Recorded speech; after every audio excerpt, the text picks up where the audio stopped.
അല്ലാഹു സുബ്ഹാനഹു വ തആല അള്ളാഹുവിനെ ഭയപ്പെടണമെന്ന് പറഞ്ഞതിന് ശേഷം അള്ളാഹു പറഞ്ഞത് കുടുംബ ബന്ധത്തെ നിങ്ങൾ സൂക്ഷിക്കണമെന്നാണ്. അപ്പൊ അത്രയ്ക്ക് ഗൗരവമുള്ള വിഷയമാണ്. അള്ളാഹുവിനെ നിങ്ങൾ സൂക്ഷിക്കണം, അവനെ ഭയപ്പെടണം. അതേപോലെ കുടുംബ ബന്ധത്തെ നിങ്ങൾ ഭയപ്പെടണം, കുടുംബ ജീവിതത്തെ ഭയപ്പെടണം, രക്തബന്ധത്തെ ഭയപ്പെടണം. ഇതൊക്കെ അള്ളാഹു തആല നമ്മളോട് പഠിപ്പിക്കുമ്പോൾ ഒന്ന് ആലോചിച്ച് നോക്കി, അതിന്റെ ഉത്തരവാദിത്വം എത്രത്തോളം വലുതാണ്. അത് പഠിക്കണ്ടേ?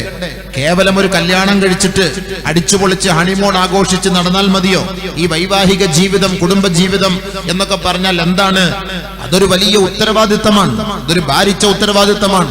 അത് അള്ളാഹുവിനോടുള്ള കടമയും കടപ്പാടുമാണ്, അവനോടുള്ള ഒരു കരാറാണത്.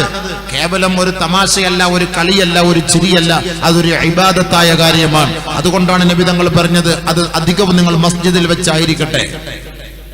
കേവലം ഒരു ചെറിയ കാര്യമല്ല. അല്ലാഹു തആല നിക്കാഹിനെ കുറിച്ച് ഖുർആനിൽ പറഞ്ഞത് എന്താ?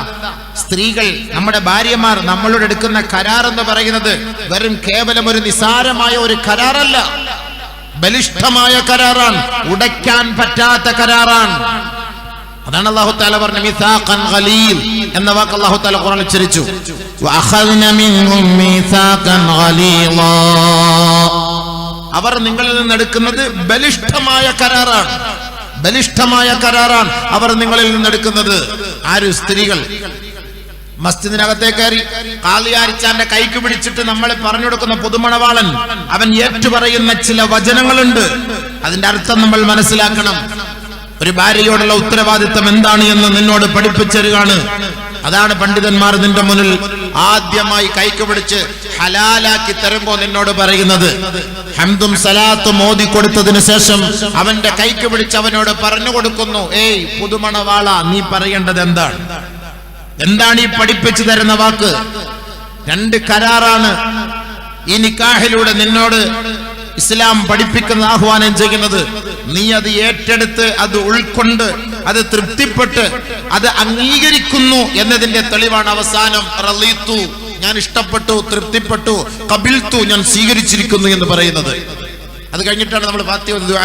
ഇത് വെറുതെ ഒരു കളിയല്ല. അല്ലാഹു തആല ഈ കരാറിനെ കുറിച്ച് പറഞ്ഞത് ബലിഷ്ഠമായ കരാറാണ്. ഉടയ്ക്കാൻ പാടില്ല, ഉടയ്ക്കാൻ പാടില്ല. കല്യാണം കഴിക്കുക തലാഖില്ല, കല്യാണം കഴിക്കുക തലാഖില്ല, മൊഴിയില്ല, ആ പണി നടക്കൂല എന്നാണ് അതിന്റെ അർത്ഥം. വലിയ ഉത്തരവാദിത്തമാണ് പുരുഷന്മാരായ നമ്മളോട് അല്ലാഹു തആല ഏൽപ്പിക്കുന്നത്. വലിയ ഭാരിച്ച കടമയാണ്. ഇതൊരു അമാനത്താണ്, ഒരു അമാനത്താണ്. അമാനത്ത് എന്ന് പറഞ്ഞാൽ എന്താ? ഈ അമാനത്ത് അല്ലാഹു സുബ്ഹാനഹു വ തആല ആകാശഭൂമികളോട് അല്ലാഹു തആല ഇത് ഏറ്റെടുക്കാൻ കഴിയുമോ എന്ന് ചോദിച്ച ആ അമാനത്ത്, ഇല്ല, ഞങ്ങളെ കൊണ്ട് പറ്റില്ല പടച്ചവനെ എന്ന് പറഞ്ഞ അമാനത്ത് ഈ മനുഷ്യരാണ് അത് ഏറ്റെടുത്തത്. ഇന്നാ അറളൽ അമാനത അലസ് സമാവാതി വൽ അർളി വൽ ജിബാൽ فأبين أن يحملنها وأشفقن منها وحملها الإنسان إنه كان ظلوما جهولا. അല്ലാഹു റബ്ബുൽ ഇസ്സത്ത് ആകാശഭൂമികളോട് ചോദിക്കുകയാണ്, ആകാശലോകമേ, ഭൂമികളെ, പർവ്വത സാനുക്കളെ, ഞാൻ ഈ നിങ്ങളോട് വെളിപ്പെടുത്തുന്ന അമാനത്ത്, ഈ ഒരു ഉത്തരവാദിത്തം, അത് നിങ്ങളെ കൊണ്ട് ഏറ്റെടുക്കാൻ കഴിയുമോ? നിങ്ങളെ കൊണ്ടത് സ്വീകരിക്കാൻ കഴിയുമോ?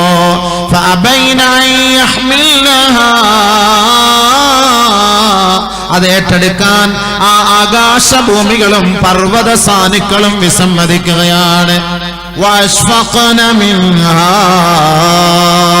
സാധ്യമല്ല അല്ലാഹ്, അത് ഞങ്ങൾക്ക് ഭാരമാണ് നാഥാ. പിന്നെ ആരാണ് ഏറ്റെടുത്തത്? വഹമലഹൽ ഇൻസാൻ, ഞാനും ഈ ഇരിക്കുന്ന സമൂഹവും, ഈ മാനവ സമൂഹമാണ് ഈ അമാനത്ത് എന്ന് പറയുന്ന ഉത്തരവാദിത്തം ഏറ്റെടുത്തത്.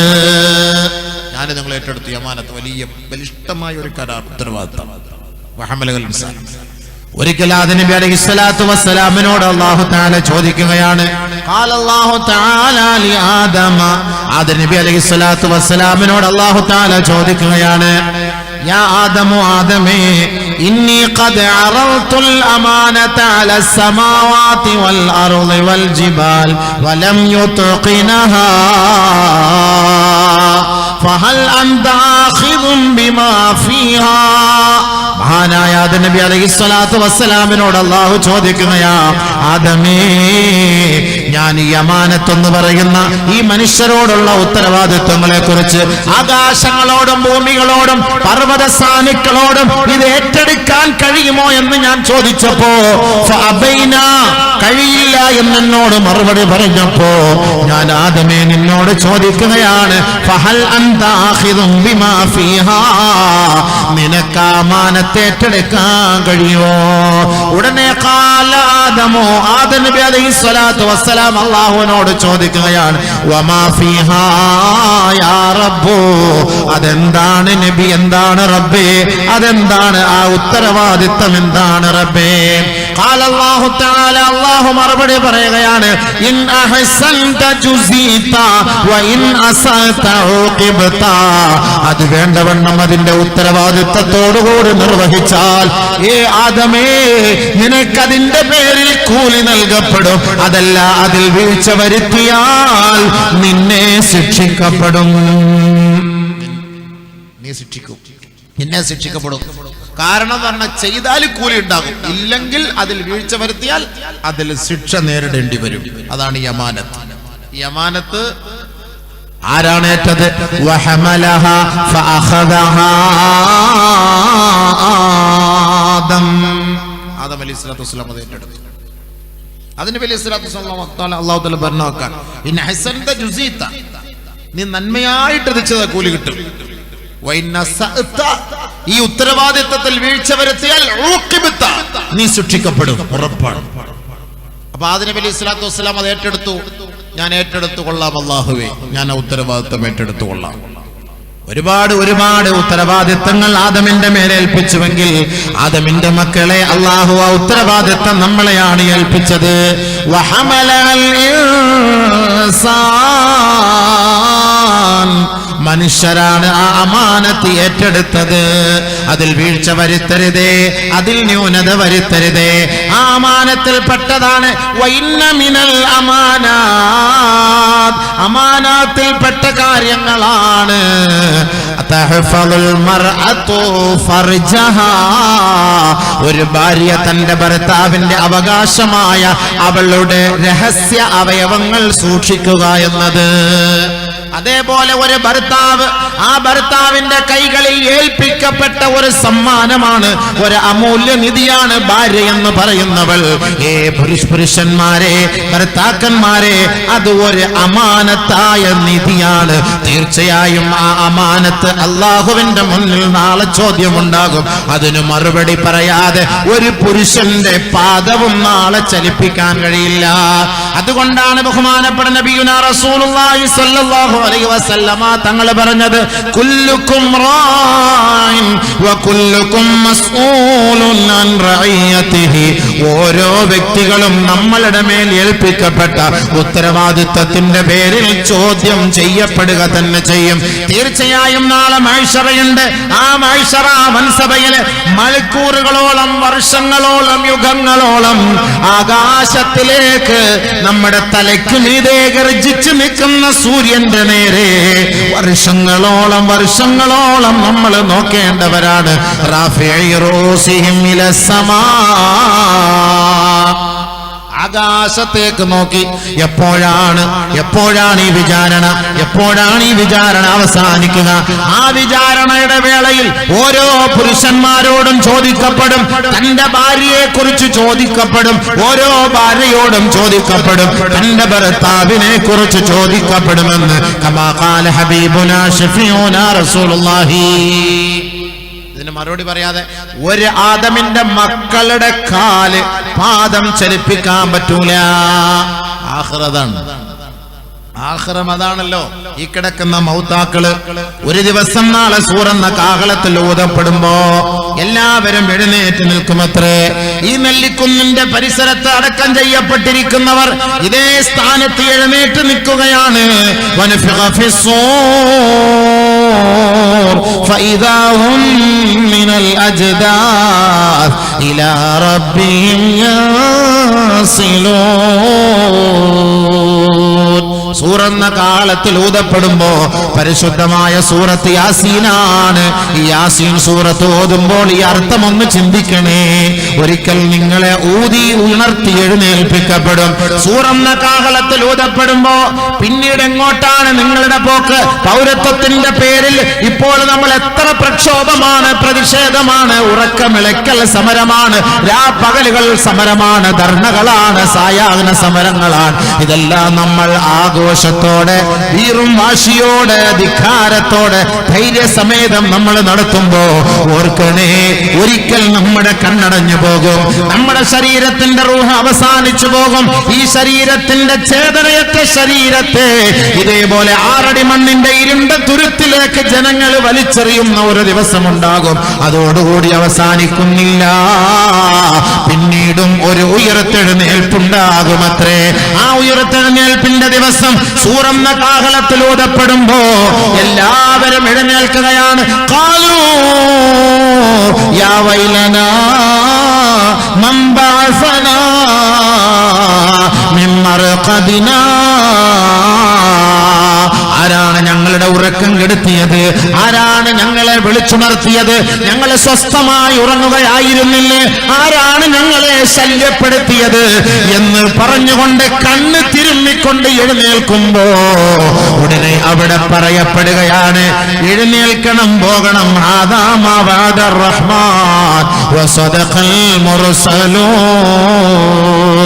ഉറക്കമൊക്കെ മതിയാക്കണേ, എഴുന്നേൽക്കണേ. ഫൈദാഹും ഇലാ റബ്ബിഹിം യൻസിലൂൻ. ഇനിയാണ് നിങ്ങളുടെ വിചാരണ, ഇനിയാണ് നിങ്ങൾ കോടതി കയറേണ്ടത്, ഇനിയാണ് ആ കോടതിയുടെ കോട്ടിൽ കയറി നിന്നുകൊണ്ട് ജഡ്ജിയോട് നിങ്ങൾ ഈ ഭൗതികമായ ലോകത്ത് കഴിച്ചുകൂട്ടിയ ദിനരാത്രങ്ങളുണ്ടല്ലോ, 60 വയസ്സ്, 70 വയസ്സ്, 80 വയസ്സ്, 90 വയസ്സ്, 19 വയസ്സ്, 20 വയസ്സ്, 30 വയസ്സ്, ഈ യുവത്വങ്ങളും ഈ ബാല്യങ്ങളും ഇതെല്ലാം അള്ളാഹുവിന്റെ മാർഗത്തിലാണോ, അതല്ല അതിൽ ന്യൂനത വരുത്തിയാണോ ജീവിച്ചത് എന്നതിന് പരിപൂർണമായ മറുപടി യഥാർത്ഥ സുപ്രീം കോർട്ടിൽ വന്ന് പറയണേ. അത് പറയുമ്പോൾ അവിടെ നീ വിജയിച്ചാൽ അൽഹംദുലില്ലാഹ് നേരെ സ്വർഗത്തിലേക്ക് പോകാം. ആ കോർട്ടിലേക്ക് ഒരു ദിവസം നമ്മളെ കൊണ്ടുപോകും. ആ കോർട്ടിന്റെ നടുവിൽ നമ്മളെ കൊണ്ടു നിർത്തും. അവിടെ വെച്ച് നമ്മുടെ ഭാര്യയെ കൊണ്ടുവരും, നമ്മുടെ ഭർത്താവിനെ കൊണ്ടുവരും. നമ്മുടെ കല്യാണം കഴിഞ്ഞ ദാമ്പത്യ ജീവിതത്തിലെ 30-40 വർഷക്കാലയളവിൽ ഭാര്യയോടുള്ള കടപ്പാടുകളിൽ വീഴ്ച വരുത്തിയ ഭർത്താക്കന്മാരെ ആ കോടതിയുടെ മുന്നിൽ അവൾ നമുക്ക് എതിരാവുകയാണ്, അവൾ നമുക്കെതിരാവുകയാണ്. കോടതിയോട് വിളിച്ചു പറയുകയാണ്, പടച്ച റബ്ബേ, നിന്നോടുള്ള ഉത്തരവാദിത്തങ്ങളും ആ പരിശുദ്ധമായ വാക്കുകളും എന്നെ സൂക്ഷിച്ചുകൊള്ളാം, സംരക്ഷിച്ചുകൊള്ളാം എന്ന കരാറും ഏറ്റെടുത്തുകൊണ്ടാണ് ഈ മനുഷ്യൻ എന്നെ കല്യാണം കഴിച്ചത്. പക്ഷേ 40 വർഷ ജീവിതത്തിൽ എന്നോട് നിരുത്തരവാദിത്തപരമായ ഒരുപാട് ദിനരാത്രങ്ങൾ കഴിഞ്ഞുപോയി. നാഥാ, അതിനുള്ള പരിഹാരം അദ്ദേഹത്തിൽ നിന്ന് വാങ്ങിത്തരണമേ അല്ലാ. ചോദ്യം, ഇഞ്ഞായും ഇച്ചായും ചർച്ച. അവിടെ മറുപടി പറഞ്ഞേ പറ്റൂ, പോകാൻ പറ്റൂല. ഇടയ്ക്ക് പോകാൻ ഇവിടെ പ്രശ്നമില്ല. ഇവിടെ നമുക്ക് കോടതിയിൽ പോയി, അല്ലെങ്കിൽ അവിടെ പോയി, ഇവിടെ പോയി പൈസ ഒക്കെ അടിയെന്ന് കൊടുത്തിട്ട് അഡ്ജസ്റ്റ്മെന്റ് ആക്കാം. അവിടെ നമുക്ക് അഡ്ജസ്റ്റ്മെന്റ് ഇല്ല, നോ അഡ്ജസ്റ്റ്മെന്റ്. ഇവിടെ അഡ്ജസ്റ്റ്മെന്റ് ഇല്ല. അവിടെ ഭാര്യയ്ക്ക് അവളുടെ അവകാശങ്ങൾ പറയാനുള്ള അവകാശം, ഭർത്താവിന് അവന്റെ അവകാശം പറയാനുള്ള അവകാശം. അത് മറുപടി പറയണം. കുല്ലുക്കും റാഇൻ വകുല്ലുക്കും മസ്ഊലുൻ അൻ റഇയതിഹി വൽഇമാമു റാഇൻ വമസ്ഊലുൻ അൻ റഇയതിഹി. ഓരോ വ്യക്തികൾ ആര് ഏതൊരു പ്രസ്ഥാനത്തിന് നേതൃത്വം കൊടുക്കുന്നുവോ അവരോട് നാളെ ആ പ്രസ്ഥാനത്തെ കുറിച്ച് ചോദിക്കും, അവരുടെ കീഴിലുള്ള ഭരണീയരെ കുറിച്ച് ചോദിക്കും അത്രേ. അതിന് മറുപടി പറയാതെ ലാ തസൂലു ഖദമാ ഇബ്നി ആദം, ആദമേ നിന്റെ മക്കളുടെ, ആദമിന്റെ മക്കളുടെ പാദം ചലിപ്പിക്കാൻ കഴിയില്ല. എല്ലാവരും അതേപോലെ നമ്മുടെ ഭാര്യയോടും ചോദിക്കും, പെണ്ണെ നിന്റെ ഭർത്താവിനോടുള്ള ഉത്തരവാദിത്തം പൂർണ്ണമായിട്ട് നീ നിറവേറ്റിയോ? ഭാര്യയോട് ചോദിക്കപ്പെടുന്നത് പോലെ തന്നെ ഭർത്താവിനോട് ചോദിക്കും, നിന്റെ ഭാര്യയോടുള്ള ഉത്തരവാദിത്തം പരിപൂർണമായിട്ട് നിറവേറ്റിയോ? ചോദ്യം ഉണ്ടാകും. ഇത് വെറുതെ അല്ല. ഇതുകൊണ്ടാണ് നിക്കാഹിന്റെ സദസ്സിൽ ഉസവ്വിജുക അലാ മാ അമറല്ലാഹു തആല ബിഹി മിൻ ഇംസാകിൻ ബിമഅറൂഫ് ഔ തസ്രീഹിൻ ബിഇഹ്സാൻ. ഈ രണ്ട് കരാറാ, ഈ ബലിഷ്ഠമായ രണ്ട് കരാർ കാളിയാരിച്ച കയ്യിൽ പിടിച്ചിട്ട് പറയൂ ഉപ്പയോട് പറഞ്ഞു കൊടുക്കണം. പറ, ഈ പുതുമണവാളന്റെ മുഖത്തോക്കിട്ട് പറ, ഉസവ്വിജുക, നിനക്ക് ഞാൻ കല്യാണം കഴിപ്പിച്ചു തരാൻ, നിക്കാഹ് ചെയ്തു തരാൻ. അലാ മാ അമറല്ലാഹ്, അലാ മാ അമറല്ലാഹ്, അലാ മാ അമറല്ലാഹു തആല ബിഹി, പടച്ചവന്റെ കൽപ്പന പ്രകാരം. ഉണ്ടോ? വെറുതെ അല്ല, നമ്മുടെ ആരുടെയും ഇച്ഛ പോലെയല്ല, നമ്മുടെ ഇച്ഛ അനുസരിച്ചിട്ടല്ല, നമ്മുടെ തീരുമാനം അനുസരിച്ചിട്ടല്ല, അള്ളാഹുവിന്റെ കൽപ്പന പ്രകാരമാണ് നിനക്ക് ഞാൻ എന്റെ മകളെ വിവാഹം കഴിപ്പിച്ചു തരുന്നത്. രണ്ട് കരാറിന്റെ അടിസ്ഥാനത്തിൽ. ഒന്ന് മിൻ ഇംസാക്കിൻ ബിമഅറൂഫ്, എല്ലാ നിലയ്ക്കും അവളെ നീ പോറ്റണം, നല്ല നിലയ്ക്ക് അവളെ നീ സംരക്ഷിക്കണം. ഒരു പോറല് പോലും അവളെ നീ ഏൽപ്പിക്കാൻ പാടില്ല. അവള് പട്ടിണി കിടക്കാൻ പാടില്ല, അവൾ വസ്ത്രമില്ലാതെ അലയാൻ പാടില്ല, അവള് തെണ്ടിത്തിരിയാൻ പാടില്ല, അവൾ വേദനിക്കാൻ പാടില്ല, അവളുടെ കണ്ണ് ഈറനണിയാൻ പാടില്ല. എല്ലാ നിലയ്ക്കും ഇസ്ലാമിക ചുറ്റുപാടിൽ നിന്നുകൊണ്ട് അവളെ ഞാൻ സംരക്ഷിച്ചു കൊള്ളാം എന്ന നിലപാടാണ്. ആ അടിസ്ഥാനത്തിലാണ് എന്റെ മകളെ നിനക്ക് ഞാൻ വിവാഹം കഴിപ്പിച്ചു തരുന്നത്. ഒന്നാമത്തെ ഒരു കരാർ അതാണ്, ഭാര്യയോടുള്ള ഉത്തരവാദിത്തം. ഇൻസാക്കിൻ ബിമഅറൂഫ്, നല്ല നിലയിൽ. രണ്ടാമത് അവിടെ ഇരിക്കട്ടെ, ഔ തസ്രീഹിൻ ബിഇഹ്സാൻ അവിടെ ഇരിക്കട്ടെ. ഇംസാക്കും ബിമഅറൂഫ്, നല്ല നിലയിൽ അവളെ ഞാൻ ഏറ്റെടുത്തു കൊള്ളാം, സൂക്ഷിച്ചോളാം. 10,000 രൂപയുടെ ചോക്ലേറ്റ് കൊടുത്തോണ്ടെന്ന് വലിയ കാര്യമില്ല. 15,000 രൂപയുടെ ചോക്ലേറ്റ് കൊണ്ട് കൊടുത്തൊന്നും കാര്യമില്ല. അതൊക്കെ ആദ്യത്തെ ദിവസം. പിന്നെ ഒരു 5 വർഷം കഴിഞ്ഞിട്ട് ഓളൊരു ചോക്ലേറ്റിന് വേണ്ടി യാചിക്കും. ഒരു ചോക്ലേറ്റ് നിങ്ങൾ അങ്ങനെയല്ല, അന്ന് ഞങ്ങൾ 2020 ഇത്രയും ഒരു ചോക്ലേറ്റ് കൊണ്ട് തന്നിട്ട് ഇപ്പൊ എനിക്ക് കൊതിയാവുന്ന ഒരു ചോക്ലേറ്റ് ഇല്ല. അത് അന്നത്തെ സമയം അത് ഫോർ രജിസ്ട്രേഷൻ ആയിരുന്നു. ഇപ്പൊ വർഷം 5 ആയില്ലേ സംഭവം. ഇപ്പൊ വർഷം 5 ആവുമ്പോ ചോക്ലേറ്റിന്റെ കൂടെ അളവ് കുറയും. പാടില്ല, അത് അമാനത്തിന് വിപരീതമാണ്. ഒരു ഭാര്യയെ നമ്മൾ എത്രത്തോളം തുടക്കത്തിൽ നമ്മൾ അവൾക്ക് സംരക്ഷണം നൽകുന്നോ, സ്നേഹിക്കുന്നോ, അതേ സ്നേഹം അവസാനം വരെയും കൊടുക്കണോ. എപ്പോഴും 18ന്റെ നിറവിലിരിക്കൂല പെണ്ണ്. ആ 18, 19, 20ന്റെയും കാലയളവിൽ ഭയങ്കര രസം. കറങ്ങാൻ കൊണ്ടുപോകും, തുള്ളാൻ കൊണ്ടുപോകും, പാടാൻ കൊണ്ടുപോകും, ഹണിമൂണിന് കൊണ്ടുപോകും. അത് കഴിഞ്ഞിട്ട് കുറച്ച് വയസ്സായി കഴിഞ്ഞ്, അല്ല 2 പ്രസവം എല്ലാം കഴിഞ്ഞാൽ പിന്നെ മുണ്ടൂല. പിന്നെ ഓൻ വേറെ ആളെ കൂട്ടിട്ടാ പോവാ. ഓള് പിന്നെ പുരയിൽ സെർവന്റ് മാതിരി കഴിയണം. പോയില്ലേ, അവിടെ അക്രമമായില്ലേ, അനീതിയായില്ലേ, അവിടെ പ്രശ്നമായില്ലേ. ഓളോട് സംസാരിക്കേണ്ടതിന് പകരം വേറെ ആളോട് സംസാരിക്കാൻ, അവിടെ അനീതിയായില്ലേ. ഓൾക്ക് കൊടുക്കേണ്ട ചോക്ലേറ്റിന് പകരം വേറെ ആൾക്കൊണ്ട് ചോക്ലേറ്റ് എടുക്കുക. ചോക്ലേറ്റ് കൊടുക്കല്ല, തൊള്ളയിലേക്ക് വെച്ചു കൊടുക്കണം. തൊള്ള തുറന്നങ്ങോട്ട് വെച്ച അങ്ങനെ അങ്ങോട്ട് വെച്ചു കൊടുക്കാണ്. ഭാര്യയുടെ വായിൽ വെച്ചു കൊടുക്കണമെന്ന് നബി തങ്ങൾ പഠിപ്പിച്ചു. അത് ഭാര്യയ്ക്ക് ഭർത്താവിനോടുള്ള ഒരു കടമയാണ്. ഒരു ഭർത്താവ് അവന്റെ കടമയാണ് ഭാര്യയുടെ വായിൽ ഭക്ഷണം വെച്ചു കൊടുക്കുക എന്നുള്ളത്. സഅദ് ഇബ്നു അബീ വഖാസ് റളിയല്ലാഹു അൻഹുവിനോട് നബിയുനാ റസൂലുള്ളാഹി സ്വല്ലല്ലാഹു അലൈഹി വസല്ലമ തങ്ങൾ പറയുകയാണ്, എല്ലാ കാര്യത്തിനും കൂലിയുണ്ട് സഅദേ. എല്ലാ കാര്യങ്ങൾക്കും, ഒരു ഭാര്യയോട് നമ്മൾ ചെയ്യുന്ന എല്ലാ കർമ്മങ്ങൾക്കും കൂലിയുണ്ട്. എല്ലാ കർമ്മങ്ങൾക്കും കൂലിയുണ്ട്. നമ്മൾ ശാരീരികമായി ബന്ധപ്പെടുന്ന ഓരോ തുള്ളി ഇന്ദ്രിയത്തിനും അള്ളാഹുവിന്റെ അടുക്കൽ കൂലിയുണ്ട്. വെറുതെയല്ല, അതിനൊക്കെ സവാബുണ്ട്. വെറുതെ അല്ലാതെ ഒരാൾ ഒരു പ്രാവശ്യം ഒരു ഭാര്യയോട് ബന്ധപ്പെടുമ്പോ എത്രത്തോളം ഇന്ദ്രിയതുല്യമാണോ അവളുടെ ഉള്ളിലേക്ക് വീഴുന്നത്, ആ ഓരോ ഇന്ദ്രിയത്തുള്ളിക്കും ഓരോ ആൺകുട്ടി അല്ലാഹു തആല സൃഷ്ടിച്ചിട്ട് അള്ളാഹുവിന്റെ മാർഗത്തിൽ വീരമൃത്യു വരിക്കുന്നവനായി മാറ്റുമെന്ന് ഹദീസിലുണ്ട്. അതുകൊണ്ട് മക്കളില്ലാതെ വിഷമിക്കുന്ന 15, 16, 20 വർഷം മക്കളില്ലാതെ വിഷമിക്കുന്ന ദമ്പതികൾ ദുഃഖിക്കേണ്ട. നിങ്ങളുടെ ഓരോ സന്ദർഭത്തിലെ ലൈംഗിക ബന്ധങ്ങളും ശാരീരിക ബന്ധങ്ങളും വീടുകൂടലും അതിന് അല്ലാഹുവിങ്കൽ സവാബുണ്ട്. അതുകൊണ്ടൊരു ഭർത്താവ് ഭാര്യയായിട്ട് ബന്ധപ്പെടുന്നതും സദഖയാണ്. സദഖ എന്ന് പറഞ്ഞപ്പോ സ്വഹാബാക്കൾക്ക് അത്ഭുതം. എന്താ നബിയെ ഈ പറയുന്നത്? സദഖയോ? ഭാര്യയായിട്ട് ബന്ധപ്പെടുന്നില്ല, എന്ത് സദഖ? അത് നമ്മുടെ ആഗ്രഹം തീർക്കല്ലേ, അതിലെന്ത് സദഖ? നബി സല്ലല്ലാഹു അലൈഹി വസല്ലം തങ്ങളപ്പോ ചോദിച്ചു, ഒരാൾ തന്റെ ആഗ്രഹങ്ങൾ പൂർത്തീകരിക്കാൻ ഹറാമായ നിലയിൽ ഒരു ബന്ധം സ്ഥാപിച്ചാൽ അത് തെറ്റാകുമോ? തീർച്ച തെറ്റാകും. എങ്കിൽ ഹലാലായ ബന്ധം സ്ഥാപിക്കുമ്പോ അതിന്റെ പേരിൽ നിങ്ങൾക്ക് അള്ളാന്റെ ഭാഗത്തുനിന്ന് കൂലിയുണ്ട്. സവാബ. നിസ്കരിക്കാൻ പറയുമ്പോഴല്ലേ ബുദ്ധിമുട്ട്. ഇതാകുമ്പോൾ പ്രശ്നമില്ലല്ലോ, കൂലി കിട്ടും. ഇഷ്ടം പോലെ കൂലി കിട്ടും സമയം. ശരി, ഇതൊക്കെയാണ് ഞാൻ ഈ വിഷയങ്ങളൊക്കെ പറഞ്ഞു. ഇവിടെ നിന്ന് പറയുമ്പോൾ എല്ലാ ഇച്ഛാന്മാരെ എനിക്ക് കണ്ടിട്ട് പറയാൻ മനസ്സ് വരുന്നില്ല.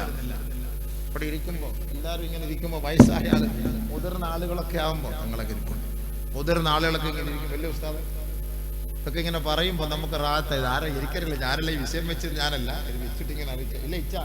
ഇച്ചല്ല ഇങ്ങനെ ചിരിക്കുന്നതെല്ലാം കേട്ടിട്ട് പഴയ കാലം ഓർമ്മ വരികയാണ്. 1951. എന്തായാലും ഇച്ചാക്ക് അടിയാധാരം കാണാം, അതുകൊണ്ട് പ്രശ്നമില്ല. അപ്പൊ പണ്ടത്തെ കാര്യങ്ങളൊക്കെ ഇങ്ങനെ ഓർമ്മ വരികയാണ്. അപ്പൊ നമ്മളിങ്ങനെ ഇരുന്ന് പറയുമ്പോൾ അൽഹംദുലില്ലാ ബാക്കിയുള്ളവർക്ക് ബാല്യക്കാർക്ക് അത് പ്രശ്നമല്ല.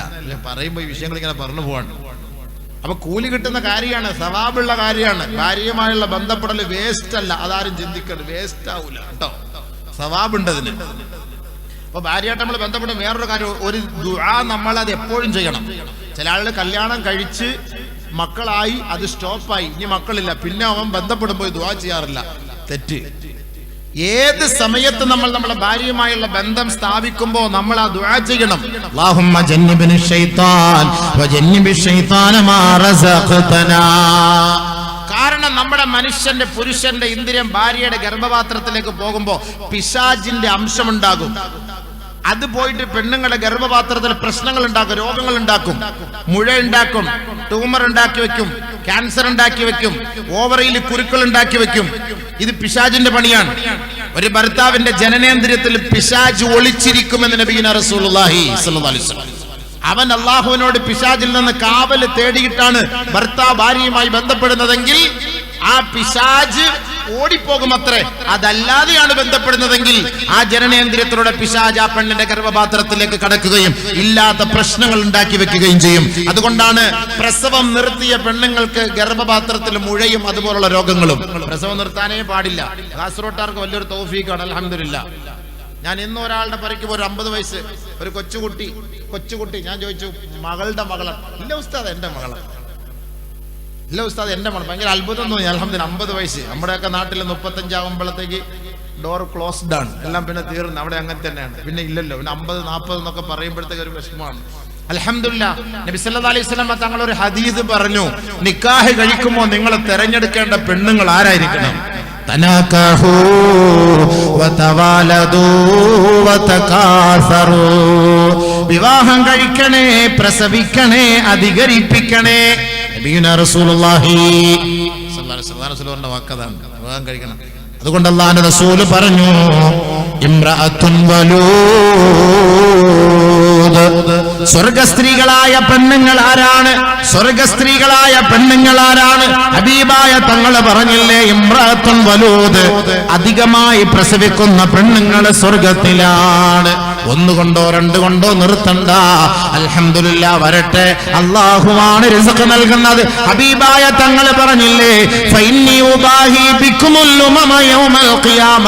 ഖിയാമത്ത് നാളിൽ എന്റെ ഉമ്മത്തിന്റെ ആധിക്യം കണ്ടിട്ട് എനിക്ക് സന്തോഷിക്കണം, എനിക്ക് ആഹ്ലാദിക്കണം. അതുകൊണ്ട് നിങ്ങൾ നിക്കാഹ് കഴിച്ചിട്ട് പ്രസവിച്ചോ, അധികരിപ്പിച്ചോ. അതാ പറഞ്ഞത്. അൽഹംദുലില്ലാ, അതൊക്കെ നമുക്ക് അതിന്റെ ഒരു ഭാഗ്യമാണ്. അതുകൊണ്ട് കൂടുതൽ പ്രസവിക്കുന്ന പെണ്ണുങ്ങളെ തന്നെ കല്യാണം കഴിക്കണമെന്നാണ് ഹദീസ്. അതിനാണ് കന്യകയെ തെരഞ്ഞെടുക്കാൻ നബി തങ്ങൾ പറഞ്ഞത്. കന്യകയെ തെരഞ്ഞെടുത്താൽ അവൾ കൂടുതൽ പ്രസവിക്കുമെന്നാണ് ഹബീബുനാ റസൂലുള്ളാഹി സ്വല്ലല്ലാഹു അലൈഹി വസല്ലം തങ്ങൾ പറഞ്ഞത്. അലൈക്കും ബിൽ അബ്കാർ. കന്യകളെ നിങ്ങൾ തെരഞ്ഞെടുക്കണം. വിർജിൻ ലേഡി, കന്യകകളെ തെരഞ്ഞെടുക്കുക. فإنهن أعذب أفواها وأنتق أرحاما وأرضى باليسير. മധുരഭാഷിണികളാണ് കന്യകകളായ പെണ്ണ്, മധുരഭാഷിണികളാണ്, കൂടുതൽ പ്രസവിക്കുന്നവളാണ്, അല്പം കൊണ്ട് തൃപ്തിപ്പെടുന്നവളാണ്. അതുകൊണ്ട് നിങ്ങൾ കന്യകയെ തിരഞ്ഞെടുക്കണേ. ജാബിർ റളിയല്ലാഹു അൻഹു വിധവയെ കല്യാണം കഴിച്ചു എന്ന വാർത്ത കേട്ടപ്പോ ഹബീബായ തങ്ങൾ അദ്ദേഹത്തോട് പറയുകയുണ്ടായി, ഫഹല്ലാ ബിക്റാ തുലാഇബുഹാ വയുലാഇബുക. പരസ്പരം നിങ്ങൾക്ക് വിനോദം പങ്കിടാൻ പറ്റിയ ഒരു വിർജിൻ ലേഡി, ഒരു കന്യകയെ തിരഞ്ഞെടുത്തുകൂടായിരുന്നോ? അപ്പൊ പിന്നെ വിധവകൾക്ക് സ്ഥാനമില്ല എന്നല്ല, വിധവകൾക്ക് വലിയ സ്ഥാനം.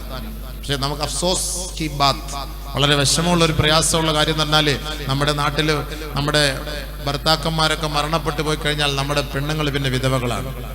പിന്നെ അവരെ രണ്ടാമത് കല്യാണം കഴിക്കുന്ന വിഷയത്തിലൊരു ചർച്ചയില്ല.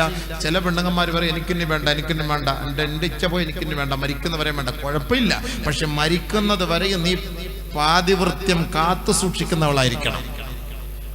എനിക്കിനി രണ്ടാമത് കല്യാണം കഴിക്കുന്നില്ല, ശരി, വേണ്ട, പ്രശ്നമില്ല. പക്ഷേ മരണം വരെയും നിന്റെ ശരീരത്തിൽ നോ ടച്ചിങ്, ഒരാള് ടച്ച് ചെയ്യാൻ പാടില്ല. എന്നാ നിനക്ക് കിട്ടുന്ന കൂലി എന്തെന്ന് പറയട്ടെ. നബിയുനാ ശഫീഉനാ റസൂലുള്ളാഹി സ്വല്ലല്ലാഹു അലൈഹി വസല്ലമ തങ്ങൾ പറയുന്നു, 4 വിഭാഗം സ്ത്രീകളെ സ്വർഗത്തിലാണ്.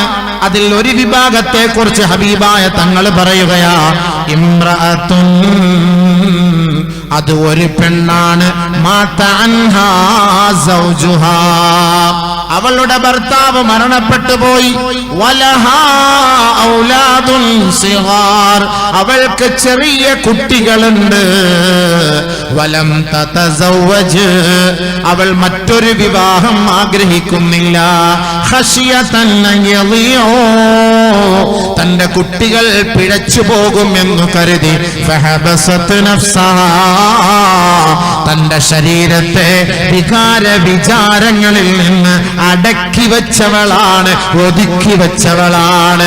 തന്റെ ഭർത്താവ് മരണപ്പെട്ടു പോയതിന്റെ ദുഃഖഭാരത്താൽ കഴിഞ്ഞുകൂടുകയാണ്.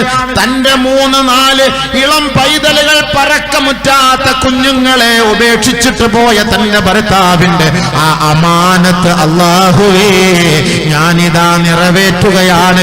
എനിക്കും ഈ മരണം വരെ ഒരു ഭർത്താവിന്റെ ആവശ്യമില്ല. അങ്ങനെ ആ മക്കളെ നല്ല നിലയിൽ വളർത്തി വലുതാക്കി ഒരു പെണ്ണ് നീ മരിച്ചു പോയാൽ അവൾക്ക് സ്വർഗമാണ് പ്രതിഫലം. മാത്രമല്ല ഹബീബായ തങ്ങൾ മറ്റൊരു ഓഫർ കൂടി അവൾക്ക് നൽകുകയാണ്. അല്ലാഹുവിന്റെ റസൂല് പറയുകയാണ്, ഞാനാണ് നാളെ ആദ്യമായി സ്വർഗത്തിന്റെ വളയം പിടിക്കുക. സ്വർഗത്തിന്റെ വാതിൽ തുറക്കുമ്പോൾ അതിന്റെ വളയം പിടിക്കുന്ന പ്രഥമ പൗരൻ ഞാനാണ്. പക്ഷെ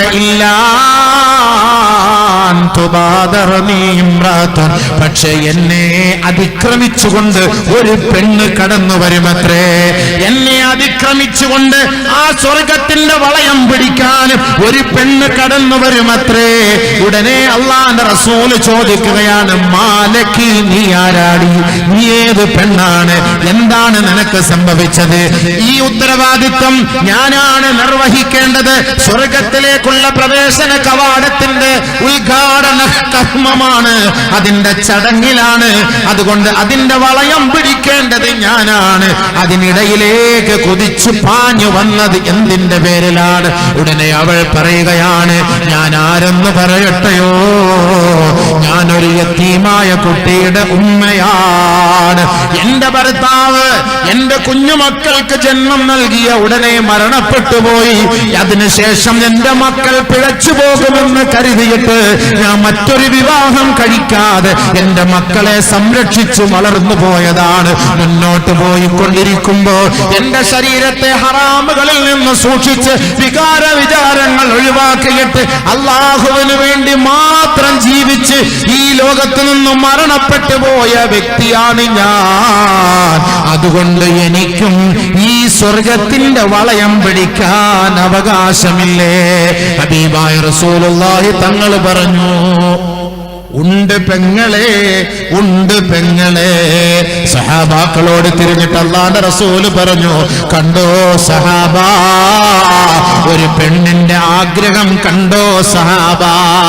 ബാല്യത്തിലെ തന്റെ ഭർത്താവ് മരണപ്പെട്ടു പോയപ്പോ 40 വർഷം വരെ 30 വർഷം വരെ തന്റെ മക്കളെ അവൾ പിഴച്ചു പോകാതെ വലുതാക്കി വളർത്തിക്കൊണ്ട് നല്ല ദീനീ തർബിയത്തോടുകൂടി വളർത്തിക്കൊണ്ടുവന്ന തന്റെ ഉമ്മ, ആ ഉമ്മക്കാണ് സ്വർഗത്തിന്റെ വളയം പിടിക്കാൻ അവകാശമെന്ന് കമാ ഖാല റസൂലുള്ളാഹി. എത്ര വലിയ ഭാഗ്യാണ്. പക്ഷെ എന്തായിരിക്കണം സംഭവം? എനിക്ക് വേറെ ഇച്ഛായൊന്നും വേണ്ട, എനിക്ക് വേറെ കല്യാണമൊന്നും വേണ്ട എന്ന് പറഞ്ഞിട്ട് പിന്നെ വ്യഭിചരിക്കാൻ പോരുത്. വ്യഭിചരിച്ച പോയി, എല്ലാ വളയവും പോയി, പിന്നെ വേറെ വളയത്തില കൊണ്ടിടുക പിന്നെ സംഭവം.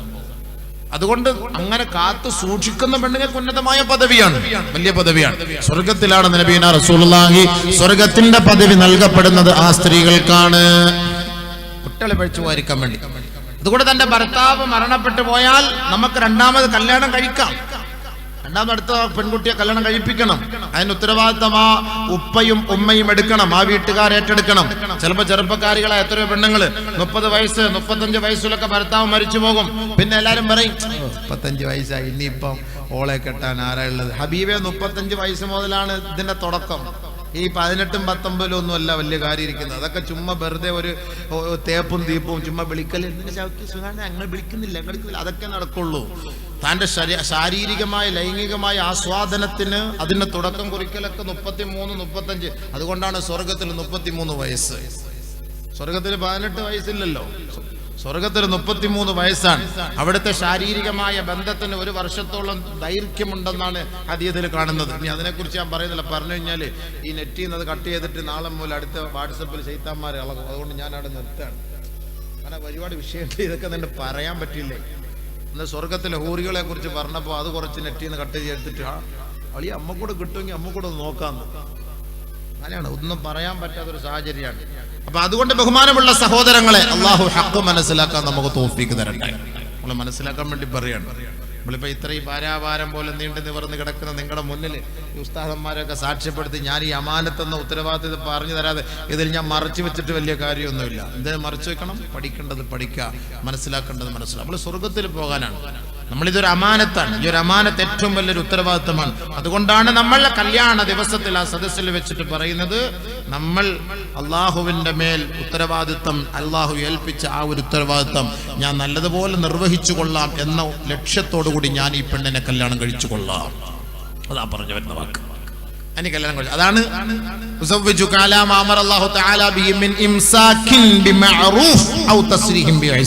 നല്ല പോലെ ഇവിടെ ഞാൻ നോക്കിക്കൊള്ളാം, നല്ല പോലെ നോക്കിക്കൊള്ളാം.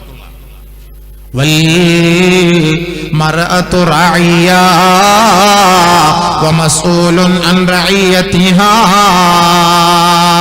والزوج راع ومسؤول عن رعيتها. അല്ലാഹുവിന്റെ റസൂൽ പറഞ്ഞു, ഓരോ ഭർത്താക്കന്മാരോട് ചോദ്യമുണ്ടാകും. അവന്റെ കീഴിലുള്ള തന്റെ ഭാര്യയെ കുറിച്ച് ചോദ്യമുണ്ടാകുമത്രേ. ഒരിക്കൽ ബഹുമാനപ്പെട്ട മുആവിയത്ത് ഇബ്നു ഹൈദർ റളിയല്ലാഹു തആല അൻഹു ആദരവായ റസൂലുള്ളാഹി തങ്ങളോട് ചോദിക്കുകയുണ്ടായി, മാ ഹഖ്ഖു സൗജതി അഹദിനാ അലൈഹി, നബിയേ, ഞങ്ങളുടെ ഭാര്യമാരോട് ഞങ്ങൾക്കുള്ള കടമകളും കടപ്പാടുകളും എന്താണ് നബിയേ? ഭാര്യമാരോടുള്ള കടമ എന്താണ്? എന്താണ് കടമ? ഇതൊക്കെ ഒന്ന് അറിയണം കേട്ടോ, മനസ്സിലാക്കണം. അല്ലാഹു മനസ്സിലാക്കാൻ നമുക്ക് തൗഫീഖ് നൽകട്ടെ. മാ ഹഖ്ഖു സൗജതി അഹദിനാ അലൈഹി, ഞങ്ങൾക്ക് ഞങ്ങളുടെ ഭാര്യമാരോടുള്ള കടമകൾ എന്താണ് ഹബീബേ? അല റസൂലുള്ളാഹി സ്വല്ലല്ലാഹു അലൈഹി വസല്ലം അല്ലാഹുവിന്റെ റസൂൽ മറുപടി നൽകി, അൻ തുത്ഇമഹാ ഇദാ തഇംത, നീ കഴിച്ചാൽ അവൾക്കും നീ ഭക്ഷണം വാങ്ങിക്കൊടുക്കണേ. നമ്മ കഴിക്കുമ്പോൾ അവൾക്ക് കൊടുക്കണം. നമ്മ പുറത്ത് പോയിട്ട് നല്ല ഷവായ, ഷവർമ, മന്തി, കബ്സ ഇതൊക്കെ തിന്നിട്ട് ഓള് പുറയിലിരുന്ന് സാമ്പാർ, പരിപ്പ് കറി ഇതെല്ലാം കൂട്ടി തിന്നാന്ന് പറഞ്ഞാൽ നടക്കുന്ന കാര്യമല്ല. അതങ്ങനെ ശരിയാവുക? അതങ്ങനെ നമ്മ പോകുന്ന വഴിയിലെല്ലാം നല്ല ഹോട്ടൽ കബ്സ ഗബ്സ അല്ല. നമ്മ തിന്നുമ്പോ ഒരു പാർസൽ ഓൾക്കൂടെ വാങ്ങണം, കൊണ്ട് കൊടുക്കണം. അതല്ല അതിന്റെ ഒരു നീതി. അതല്ലേ നമ്മ ഒരു നല്ല തിന്നിട്ട് ഓൾ എങ്ങനെയെങ്കിലും ഒക്കെ തിന്നാന്ന് പറഞ്ഞാൽ അത് നടക്കൂല.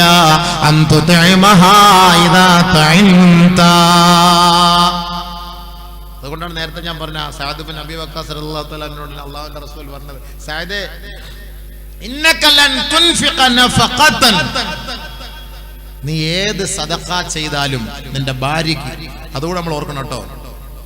ഭർത്താക്കന്മാർ തന്റെ ഭാര്യയ്ക്ക് ചെയ്യുന്നതെല്ലാം ഏറ്റവും വലിയ സദഖയാണ്. അഫ്ളലു സദഖ, സദഖകളിൽ ഏറ്റവും ശ്രേഷ്ഠമായ സദഖ തന്റെ ഭർത്താവ് തന്റെ ഭാര്യയ്ക്ക് ചെയ്യുന്ന സദഖയാണ്. ഏറ്റവും വലിയ സദഖയാണത്, ഏറ്റവും വലിയ സദഖയാണ്, ഏറ്റവും വലിയ സദഖ. എത്രത്തോളം? ഹത്താ തലഅ യദക ഫീ ഫമിംറഅതിക, ഒരു പിടി ഭക്ഷണം എടുത്തിട്ട് സഅദേ നിന്റെ ഭാര്യയുടെ വായിൽ വെച്ച് നീ കൊടുത്താൽ ഇല്ലാ ഉജിർത അലൈഹാ, അതിന്റെ മേലും സദഖ ഇല്ലാതെ, കൂലി നൽകാതെ ഇല്ലാ സഅദേ, ഭാര്യയുടെ വായിൽ ഒരു പിടി ഭക്ഷണം വെച്ചു കൊടുത്താലും അത് സദഖയാണ്. ഭാര്യയ്ക്കൊരു ഇൽമു പറഞ്ഞു കൊടുത്താലും അത് സദഖയാണ്. ഭാര്യയുടെ ചുണ്ടിൽ അവളുടെ അധരത്തിൽ ഒരു ചുംബനം നൽകിയാലും സദഖയാണ്. ഭാര്യയുടെ മുഖത്ത് നോക്കി ഒന്ന് പുഞ്ചിരിച്ചാലും അത് സദഖയാണ്, സദഖയാണ്. ഈ പള്ളിക്ക് വേണ്ടിയിട്ട് സദഖ ചെയ്യാത്ത ചില പിശുക്കന്മാരുണ്ട്. ഇങ്ങനെയെങ്കിലും കുറെ സദഖ ചെയ്യും. പള്ളിക്ക് ചോദിച്ചാൽ തരൂല, കുറച്ച് സദഖയാണ്. പള്ളിക്ക് ഒരു 10 പാക്കറ്റ് സിമെന്റ്, ഒരു 100 കിലോ കമ്പി, ഇതൊക്കെ പറഞ്ഞു കഴിഞ്ഞാൽ വലിയ പാടാണ്. ഈ സദഖ ചെയ്യാൻ പറ്റും. ശരി, അത് വേണ്ടപ്പ എന്റെ ഭാര്യയുടെ മുന്നിൽ ഒരു 10 പാക്കറ്റ് തബസ്സും സ്മൈൽ പുഞ്ചിരി, ഒരു 10 പാക്കറ്റ് എന്റെ ഭാര്യക്ക് കൊടുക്കാൻ തയ്യാറുണ്ടോ? ഭാര്യയുടെ മുഖത്ത് നോക്കിയിട്ട് പുഞ്ചിരിച്ചിട്ട് എത്ര ദിവസമായി? ഭാര്യയുടെ മുഖത്ത് എത്ര അടയാളം ഉണ്ടെന്ന് പറയാമോ ഭർത്താക്കന്മാരോട്? ഞാൻ ചോദിക്കുന്നില്ല, എനിക്ക് ഇവിടെ ഇരിക്കുന്നോട് ചോദിക്കാനൊരു മടിയാണല്ലേ, ഞാനിതൊക്കെ ചോദിക്കും. പണ്ട് അടയാളം അറിയായിരുന്നു, പണ്ട്. ഇപ്പൊ അവളുടെ മുഖത്ത് എത്ര അടയാളം ഉണ്ടെന്ന് അറിയോ? ആ കണ്ണിന് താഴെയൊക്കെ ഒരു ചെറിയ കറുപ്പ് വരാൻ തുടങ്ങി. നിങ്ങൾ അറിഞ്ഞിനാ? അവിടെയൊക്കെ ചെറിയ ചെറിയ ഡോട്ട് വരാൻ തുടങ്ങിയിട്ടുണ്ട്. നിങ്ങൾ അറിഞ്ഞിട്ടുണ്ടോ? നോക്കിയിട്ടുണ്ടോ? ഇന്ന് പോയോണ്ട് പരിശോധിച്ച് നോക്ക്, ഞാൻ പറഞ്ഞത് ശരിയോ തെറ്റോ എന്നുള്ളത്. ഇത് അറിയണം. നമ്മൾ അവളെ കാണുന്നില്ല, നോക്കുന്നില്ല, സംസാരിക്കുന്നില്ല. കയ്യിൽ പിടിച്ചിട്ട് എത്ര ദിവസമായി? ഭാര്യ ഭർത്താവിന്റെ കയ്യിൽ പിടിക്കണം എന്നാണ് നബിയുനാ റസൂലുള്ളാഹി സ്വല്ലല്ലാഹു അലൈഹി വസല്ലം പറഞ്ഞത്. നമ്മൾ അവളുടെ കൈക്ക് പിടിക്കണം. ഏറ്റവും വലിയൊരു ഓഫർ അല്ലാഹു റസൂൽ നൽകിയത്, ഒരു ഭർത്താവ് ഭാര്യയുടെ കയ്യിൽ ഇങ്ങനെ ചേർത്ത് പിടിച്ചാൽ അവരുടെ വിരലുകൾക്കിടയിലൂടെ പാവങ്ങളെ ഡിലീറ്റ് ആയിട്ട് ഇങ്ങനെ പോയിക്കൊണ്ടേയിരിക്കും. എളുപ്പം എന്നുള്ളൊരു ഓഫറാണ്. പെട്ടെന്ന് പാവം പൊറുക്കണം, അങ്ങനെ ചെയ്താൽ മതി. ചുമ്മാ ഇടിക്കാൻ വേണ്ടി പിടിക്കരുത്, ഇങ്ങനെ അങ്ങനല്ല. സ്നേഹത്തോടെയുള്ള ഒരു പിടുത്തുണ്ടല്ലോ. ബാല് കഴിഞ്ഞിട്ട് പോകുമ്പോ ഒന്ന് പിടിച്ചോ, പക്ഷെ പിടിച്ച് വേറെ ആരെയും പിടിക്കല്ലേ. നിങ്ങൾ ബാല് കഴിഞ്ഞിട്ട് പോകുമ്പോ പിടിച്ചെന്ന് പറഞ്ഞാൽ ഭാര്യയുടെ കൈക്ക് പിടിച്ച സുന്നത്ത് തന്നെയാണ് സംഭവം. പക്ഷെ ഇവിടെ ഭയങ്കര കൂട്ടായിരിക്കും, ആരാ പിടിക്കാന്നറിയില്ല. പിന്നെ പുറകിൽ നിന്ന് വേറെ ആളുകളൊന്ന് പിടിക്കും നിങ്ങളെ. അപ്പൊ അതൊന്ന് സൂക്ഷിച്ചോ, കയ്യിൽ നിന്ന് പിടിക്കുന്നത് നല്ലതാണ്. സ്നേഹത്തോടെയുള്ള ഒരു പിടുത്തം, അതാണ്. നബിയുനാ റസൂലുള്ളാഹി തങ്ങൾ ആയിഷ ബീവിയുമായി പുറത്തേക്ക് പോകുമ്പോ കയ്യിൽ പിടിച്ചു പോകുമായിരുന്നു. അതാണല്ലേ സ്നേഹം, അതല്ലേ സ്നേഹം. ഓൾ എന്താ ആഗ്രഹിക്കുന്നുണ്ടാകും? എന്റെ ഇച്ഛ എന്റെ കൈക്കൊക്കെ ഒന്ന് പിടിച്ചിട്ടൊന്ന് പുറത്തേക്കൊന്ന് പോയാൽ എന്ത് റാഹത്താ, എത്ര ആഗ്രഹിക്കുന്നുണ്ടാവും. പക്ഷെ അത് പറയാൻ പറ്റുന്നില്ലല്ലോ. അത് പുറത്തേക്ക് ഇറങ്ങുമ്പോൾ ബസ് സ്റ്റാൻഡിലേക്ക് വരുമ്പോൾ ഇങ്ങനെ കൈക്ക് പിടിക്കുമ്പോൾ ഓൻ അങ്ങോട്ട് തട്ടിമറിച്ചു.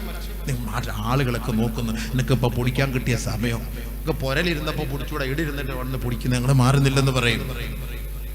സ്നേഹമായിട്ട് പിടിക്കല്ലേ ഭർത്താവ് ഭാര്യ, സന്തോഷത്തോടെ. അതിന്റെ പേര് കൂലിയുണ്ട്, സവാബുണ്ട്.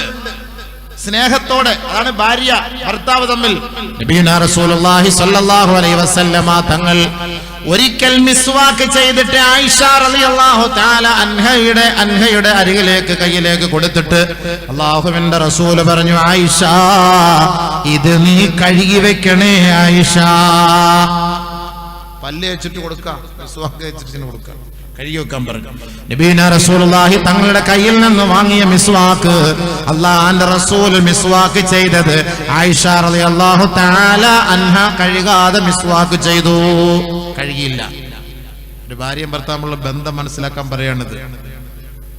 ഭർത്താവ് പല്ല് തേച്ച ബ്രഷ് ഭാര്യയുടെ കയ്യിൽ കൊടുത്തു. ഭാര്യ അത് വാങ്ങി കഴുകി വെക്കാൻ പറഞ്ഞു. കഴുകാതെ തന്നെ പല്ല് തേച്ചു, എന്നിട്ട് കഴുകിയിട്ട് സൂക്ഷിച്ചു വെച്ചു. ഇത് നമ്മൾ പല്ല് വെച്ചിട്ട് നമ്മൾ തന്നെ കഴുകിയാ വെക്കില്ല. നമ്മളൊന്നും ഒരു ഭാര്യയുടെ കയ്യിൽ കൊടുക്കൂല. പിന്നെ നമുക്ക് അവള് പല്ല് തേച്ച് തരുന്നത് നമ്മൾ ആശുപത്രി പോയിട്ട് കിടക്കണം. ആശുപത്രി പോയിട്ട് കിടന്നാല് പേസ്റ്റ് വെക്കൂല. പേസ്റ്റ് വെച്ചാൽ പിന്നെ ബുളു ഇതൊക്കെ എടുത്ത് തുടക്കണ്ടേ, അതെല്ലാം ബുദ്ധിമുട്ടാണ്. അതുകൊണ്ട് പേസ്റ്റ് ഇല്ലാതെ ചുമ്മാ ജസ്റ്റ് ഒന്ന് ഉരച്ചു വിടും, അത്രയേ ഉള്ളൂ. അല്ലാതെ വേറെ എന്താ ചെയ്യാ? ആയിഷ റളിയല്ലാഹു തആല അൻഹ ഇത് വാങ്ങി പല്ല് തേച്ചു, എന്നിട്ട് കഴുകി വെച്ചു. ബഹുമാനപ്പെട്ട മുഹദ്ദിസീങ്ങൾ ഇതിനെ കുറിച്ച് പറഞ്ഞത്, ഇന്നമാ ഫഅലത് ബൈന സൗജി വസ്സൗജതി മിനൽ ഇംബിസാത്ത്. ഭാര്യയും ഭർത്താക്കന്മാരും തമ്മിലുള്ള ബന്ധം അതാണ്. അവരുടെ രണ്ടുപേരുടെ ഉമനീര് തമ്മിലുള്ള ബന്ധം അതാണ്. ഭാര്യയും ഭർത്താക്കന്മാരും തമ്മിലുള്ള ബന്ധം അത് രൂഢമൂലമാകാൻ അതൊരു കാരണമാണ് എന്നാണ് ബഹുമാനപ്പെട്ട മുഹദ്ദിസീങ്ങൾ പറഞ്ഞത്. അതാണ് ബഹുമാനപ്പെട്ട നബിയുനാ റസൂലുള്ളാഹി സ്വല്ലല്ലാഹു അലൈഹി വസല്ലമ തങ്ങൾ ഈ ലോകത്തോട് വിട പറയുന്ന വേളയിൽ അവസാന സമയം, വഫാത്തിന്റെ സമയം, ആയിഷ റളിയല്ലാഹു തആല അൻഹ പറയുകയാണ്, ഇന്ന മിൻ നിഅമില്ലാഹി അലയ്യ ഇന്ന മിൻ നിഅമില്ലാഹി അലയ്യ അന്ന നബിയ സല്ലല്ലാഹു അലൈഹി വസല്ലമ തുവഫിയ ഫീ ബൈതി വഫീ യൗമി വബൈന സഹരി വനഹരി വജഅല ബൈന റീഖി വരീഖിഹി. ബഹുമാനപ്പെട്ട നബിയുനാ റസൂലുള്ളാഹി തങ്ങളുടെ വഫാത്തിനോടടുത്ത സമയമാണ്. ആയിഷ റളിയല്ലാഹു തആല അൻഹയുടെ വീട്ടിലേക്ക് പോകാനാണ് ഹബീബായ തങ്ങൾ മറ്റുള്ള ഭാര്യമാരോട് ചോദിച്ചത്. എല്ലാവരും അനുവാദത്തോടെ അവരുടെ സമ്മതത്തോടെ ആയിഷ റളിയല്ലാഹു തആല അൻഹയുടെ വീട്ടിലേക്ക് നബി തങ്ങൾ കടന്നു വരികയാണ്. നബി തങ്ങളുടെ അവസാനത്തെ നിമിഷങ്ങളാണ്, അവസാനത്തെ രാവുകളാണ്, അവസാനത്തെ ദിനരാത്രങ്ങളാണ്. ആയിഷ റളിയല്ലാഹു തആല അൻഹ പറയുകയാണ്, ഇന്ന മിൻ നിഅമില്ലാഹി അലയ്യ, അല്ലാഹുവിന്റെ ഏറ്റവും വലിയ അനുഗ്രഹമാണ് എന്റെ മേൽ അല്ലാഹു ചൊരിഞ്ഞത്. എന്താണ് ആ അനുഗ്രഹം? അന്ന നബിയ സല്ലല്ലാഹു അലൈഹി വസല്ലമ തുവഫിയ ഫീ ബൈതി, ആദരവായ റസൂലുള്ളാഹി തങ്ങൾ എന്റെ വീട്ടിൽ വെച്ചാണ് വഫാത്തായത്. വബൈന സഹരി വനഹരി, എന്റെ മാറിടത്തിൽ കിടന്നാണ് വഫാത്തായത്. എന്റെ ദിവസത്തിലാണ് വഫാത്തായത്. മാത്രമല്ല അതിനേക്കാൾ എന്റെ ഹബീബായ തങ്ങളുടെ ഉമനീരും എന്റെ ഉമനീരുമായി അല്ലാഹു ബന്ധിപ്പിച്ചത് അല്ലാഹു എനിക്ക് ചെയ്ത ഏറ്റവും വലിയ അനുഗ്രഹമത്രേ. വജഅല ബൈന റീഖി വരീഖിഹി, അല്ലാഹുവിന്റെ റസൂലിന്റെ ഉമനീരും എന്റെ ഉമനീരുമായി അല്ലാഹു ബന്ധിപ്പിച്ചില്ലേ? എങ്ങനെയാണത്? ഹബീബായ റസൂലുള്ളാഹി തങ്ങളുടെ പ്രിയതമയായ പ്രിയങ്കരിയായ ആയിഷ റളിയല്ലാഹു അൻഹയുടെ മടിയിൽ കിടക്കുന്ന ഹബീബായ തങ്ങളുടെ അരികിലേക്ക് തന്റെ ഭാര്യയുടെ സഹോദരൻ അബ്ദുറഹ്മാൻ റളിയല്ലാഹു അൻഹു കടന്നു വരികയാ. വഫീ യദിഹി സിവാക്, അബ്ദുറഹ്മാൻ റളിയല്ലാഹു അൻഹുവിന്റെ കയ്യിൽ മിസ്വാക്ക് ഇരിപ്പുണ്ട്. ഫനളറ റസൂലുള്ളാഹി സ്വല്ലല്ലാഹു അലൈഹി വസല്ലം ഇലൈഹി, ആ മിസ്വാക്കിലേക്ക് നബി തങ്ങൾ കിടന്നുകൊണ്ട് നോക്കുകയാണ്. സംസാരിക്കാൻ കഴിയുന്നില്ല. ഒരു ഭാര്യ ഒരു ഭർത്താവിന്റെ അവസ്ഥകൾ മനസ്സിലാക്കേണ്ടത് എങ്ങനെയെന്ന് ഈ പ്രഭാഷണം കേൾക്കുന്ന സഹോദരിമാരെ മനസ്സിലാക്കണേ. ഒരു ഭർത്താവ് നിന്റെ മടിയിൽ കിടക്കുന്ന സമയം അദ്ദേഹത്തിന് സംസാരിക്കാൻ കഴിയുന്നില്ല. കണ്ണുകൊണ്ട് മാത്രമാണ് ആംഗ്യം കാണിക്കുന്നത്. 30 വർഷക്കാലം നിന്നോടൊപ്പം ദാമ്പത്യ ജീവിതം നയിച്ച ആ ഭർത്താവിന്റെ ഇഷ്ടാനിഷ്ടങ്ങൾ അദ്ദേഹത്തിന്റെ സിഗ്നലിലൂടെ നീ മനസ്സിലാക്കിയെടുക്കണം. എങ്കിൽ മാത്രമാണ് നീ യഥാർത്ഥ ഭാര്യയായി മാറുക. മഹദിയായ ആയിഷ റളിയല്ലാഹു അൻഹയുടെ മടിയിലെ കിടന്നുകൊണ്ട് അബ്ദുറഹ്മാൻ റളിയല്ലാഹു അൻഹുവിന്റെ കയ്യിലിരിക്കുന്ന മിസ്വാക്കിലേക്ക് നബി തങ്ങൾ നോക്കുമ്പോ മഹദിയായ ആയിഷ ബീവി ഓർത്തുപോയി, നബിയേ അന്നക തുഹിബ്ബു സിവാക, അങ്ങ് മിസ്വാക്ക് ചെയ്യാൻ ഇഷ്ടപ്പെടുന്നുണ്ട് അല്ലേ? ഫാശാറ ബിറഅസിഹി അന്നഅം, അല്ലാഹുവിന്റെ റസൂലിന് സംസാരിക്കാൻ കഴിയുന്നില്ല. മരണവേദനയാണ്, മരണവേദനയാണ്. ഹബീബുനാ റസൂലുള്ളാഹി തങ്ങൾ തലകൊണ്ട് ആട്ടിയിട്ട് പറയുകയാണ്, അതേ ആയിഷ, എനിക്ക് മിസ്വാക്ക് ചെയ്യാൻ കൊതിയാകുന്നു ആയിഷ. ഉടനെ അബ്ദുറഹ്മാൻ എന്ന് പറഞ്ഞ തന്റെ സഹോദരന്റെ കയ്യിൽ നിന്ന് മിസ്വാക്ക് വാങ്ങിയിട്ട് അല്ലാഹുവിന്റെ റസൂലിന്റെ കയ്യിൽ കൊടുത്തപ്പോ ഫസ്തദ്ദ അലൈഹി, നബി തങ്ങൾക്ക് മിസ്വാക്ക് ചെയ്യാൻ കഴിയാതെ വന്നു. അല്ലാഹുവിന്റെ റസൂലിനോട് മഹദിയായ ആയിഷ ബീവി ചോദിക്കുകയാണ്, ഉലയ്യിനുഹു ലക യാ റസൂലല്ലാഹ്, ഉലയ്യിനുഹു ലക യാ റസൂലല്ലാഹ്, ഞാൻ എന്റെ പല്ലുകൊണ്ട് കടിച്ച് മൃദുലപ്പെടുത്തി തരട്ടെയോ ഹബീബേ? ഉണ്ടോ? ഒരു ഭർത്താവിന്റെ അനുവാദം വേണം. ഇനി ചിലപ്പോ തന്റെ പെണ്ണുങ്ങളുടെ വായിലിരിക്കുന്ന തുപ്പല് ഇഷ്ടപ്പെട്ടില്ലെങ്കിലോ, ചില ഭർത്താക്കന്മാർക്ക് അങ്ങനെ പൊടിച്ചില്ലെങ്കിലോ, അതായിരിക്കാം ഒരു പക്ഷേ ആയിഷ ബീവി ചോദിച്ച, നബിയെ ഉലയ്യിനു ഉലക, ഞാൻ പല്ലുകൊണ്ട് കടിച്ച് കടിച്ച് കടിച്ച് ആ മിസ്വാക്ക് ലോലമാക്കി തരട്ടെ നബിയെ? ഹബീബുനാ റസൂലുള്ളാഹി തങ്ങളോട് ചോദിക്കുമ്പോ ഫഅശാറ ബിറഅസിഹി അന്നഅം, അല്ലാട്ടിട്ട് പറഞ്ഞു, അതെ ആയിഷ അങ്ങനെ ചെയ്ത. ഫലയൻതുഹു, ഞാനതങ്ങനെ അങ്ങോട്ട് കടിച്ചു. ണ്ടോ? തന്റെ ഉമനീര് കൊണ്ട് കടിച്ച് കടിച്ച് കടിച്ച് അത് ഞാൻ ലോലാക്കിയിട്ട് നബിതങ്ങൾക്ക് പല്ല് തേച്ച് കൊടുപ്പിച്ചു. എന്നിട്ട് കഴുകിയില്ല. അതാണ് അവിടെ പോയിന്റ്, ഞാൻ പറഞ്ഞത് പോയിന്റ് അതാണ്. കഴുകിയില്ല, കടിച്ച് കടിച്ച് കടിച്ച് കടിച്ചടിച്ച് ലോലമാക്കിയിട്ട് നബി സല്ലല്ലാഹു അലൈഹി വസല്ലം തങ്ങൾക്ക് ഞാൻ മിസ്വാക്ക് ചെയ്തു കൊടുത്തു അവസാന സമയം. അതാണ് ഒരു ഭാര്യ പറഞ്ഞത്, ഇന്ന മിൻ നിഅമില്ലാഹി അലയ്യ, എന്റെ മേൽ അല്ലാഹു ചെയ്ത അനുഗ്രഹമാണ്. ജഅല ബൈന റീഖി വരീഖിഹി, എന്റെ ഉമിനീരും അല്ലാഹുവിന്റെ റസൂലിന്റെ ഉമിനീരും കൂടെ യോജിപ്പിച്ചു. ഏറ്റവും വലിയൊരു ഭാഗ്യാണത്, ഏറ്റവും വലിയൊരു ഭാഗ്യാണ്. തങ്ങളുടെ രണ്ടുപേരുടെ ഹൃദയങ്ങൾ അടുക്കാൻ അത് കാരണമാണ്.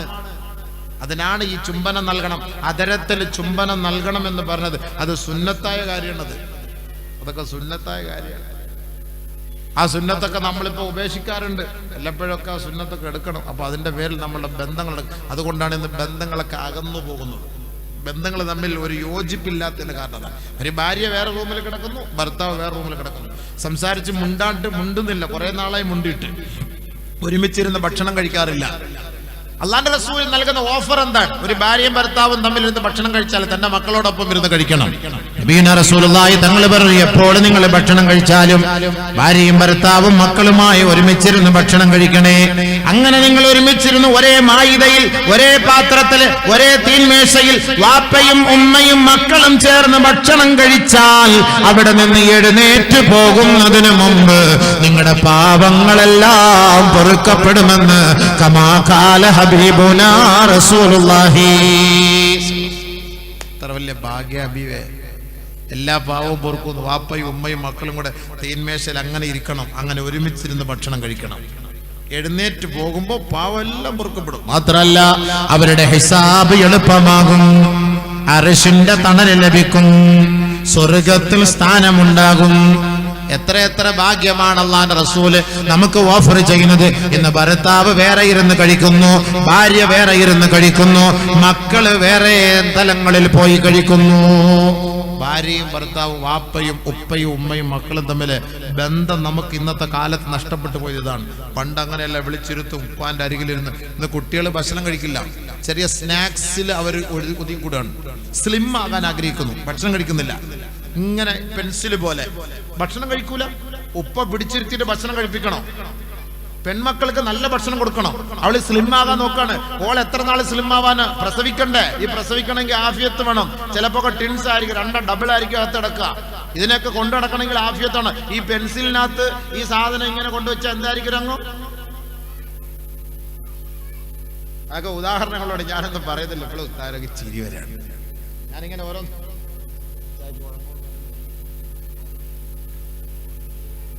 മുതിർന്നവരിക്കുമ്പോൾ നമ്മൾ ആദരിക്കണം, ബഹുമാനിക്കണം അവരൊക്കെ. അല്ലെങ്കിൽ ഇവരൊക്കെ ഈ വിഷയം പറയുമ്പോൾ ഇവരെയൊക്കെ ഇവിടെ ഇരുത്താൻ പാടില്ല.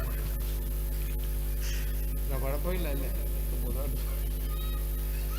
അൽഹംദുലില്ലാ, അല്ലാഹു ആഫിയത്ത് ദീർഘായുസ്സും എല്ലാം കൊടുക്കട്ടെ. അൽഹംദുലില്ലാ. രണ്ട് സൈഡിൽ രണ്ടുപേര് നല്ല ഐറ്റത്തിനാണ് കിട്ടിയത്. രണ്ടുപേര് രണ്ട് സൈഡിൽ. അപ്പൊ ഇങ്ങനെ ഇരുന്ന് ആലോചിക്കുക, ഈ മൊയിലിയാർക്ക് ഈ വിഷയം കൊടുത്തത് ആരാപ്പാ? കുഴപ്പമില്ലല്ലോ, പ്രശ്നമൊന്നുമില്ല. പഠിക്കേണ്ട വിഷയമല്ലേ ഉസ്താദേ? എപ്പോഴും ഈ ഖബറും മാശറും പറഞ്ഞ് ഖബറിനെ കുറിച്ച് പേടിയേ ഇല്ല ആളുകൾക്ക്. ഖബറിനെ കുറിച്ച് പേടിയല്ലേ? പിന്നെ ഇതെങ്കിലും പറഞ്ഞാൽ ഇനിയെങ്കിലും ഒന്ന് അമൽ ചെയ്യുമല്ലോ, ഒന്ന് അനുസരിക്കുമല്ലോ. പോയിട്ട് ഓളോടുള്ള കടമ എന്താ, ഓനോടുള്ള കടമ എന്താ, ഭാര്യയും ഭർത്താക്കും തമ്മിലുള്ള ബന്ധങ്ങൾ എന്താണെന്ന് മനസ്സിലാക്കാൻ പറ്റും. അങ്ങനെ ഒന്ന് മനസ്സിലാക്കാൻ പറ്റും. കൊച്ചിൽ നേരത്തെ നിർത്തിയാലോ പ്രശ്നം? വേണ്ടല്ലേ, കുഴപ്പമില്ലല്ലോ. ചുടക്കൊരു ഗ്യാപ് എടുക്കാം. അപ്പൊ മനസ്സിലായില്ലേ സുഹൃത്തുക്കളെ? ഭാര്യയും ഭർത്താവും വാപ്പായും ഉമ്മയും മക്കളൊക്കെ ഒരുമിച്ച് ഭക്ഷണം കഴിക്കണം. ഇന്ന് മുതൽ സുന്നത്തെടുത്തോ, പാവം പെറുക്കും. എഴുന്നേക്കുമ്പോ പാവം പെറുക്കും. കുട്ടികളടുത്ത് പറയണം, തിന്നറോ. അതെല്ലാം തീറ്റിക്കണം, നല്ലപോലെ തീറ്റിക്കണം.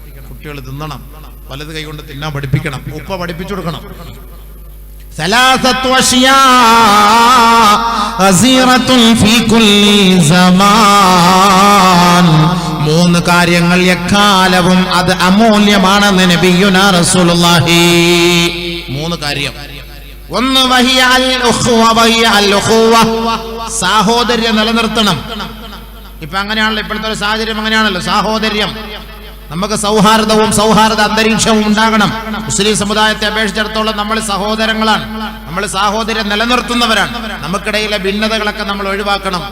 അങ്ങോട്ടും ഇങ്ങോട്ടൊക്കെ ചെറിയ ചെറിയ പ്രശ്നത്തിന്റെ പേരിൽ ഭിന്നിപ്പുകളൊക്കെ മറന്നിട്ട് അള്ളാഹുവിന് വേണ്ടി യോജിക്കേണ്ട സമയങ്ങളാണ് ചെറിയ ചെറിയ പ്രശ്നങ്ങൾ.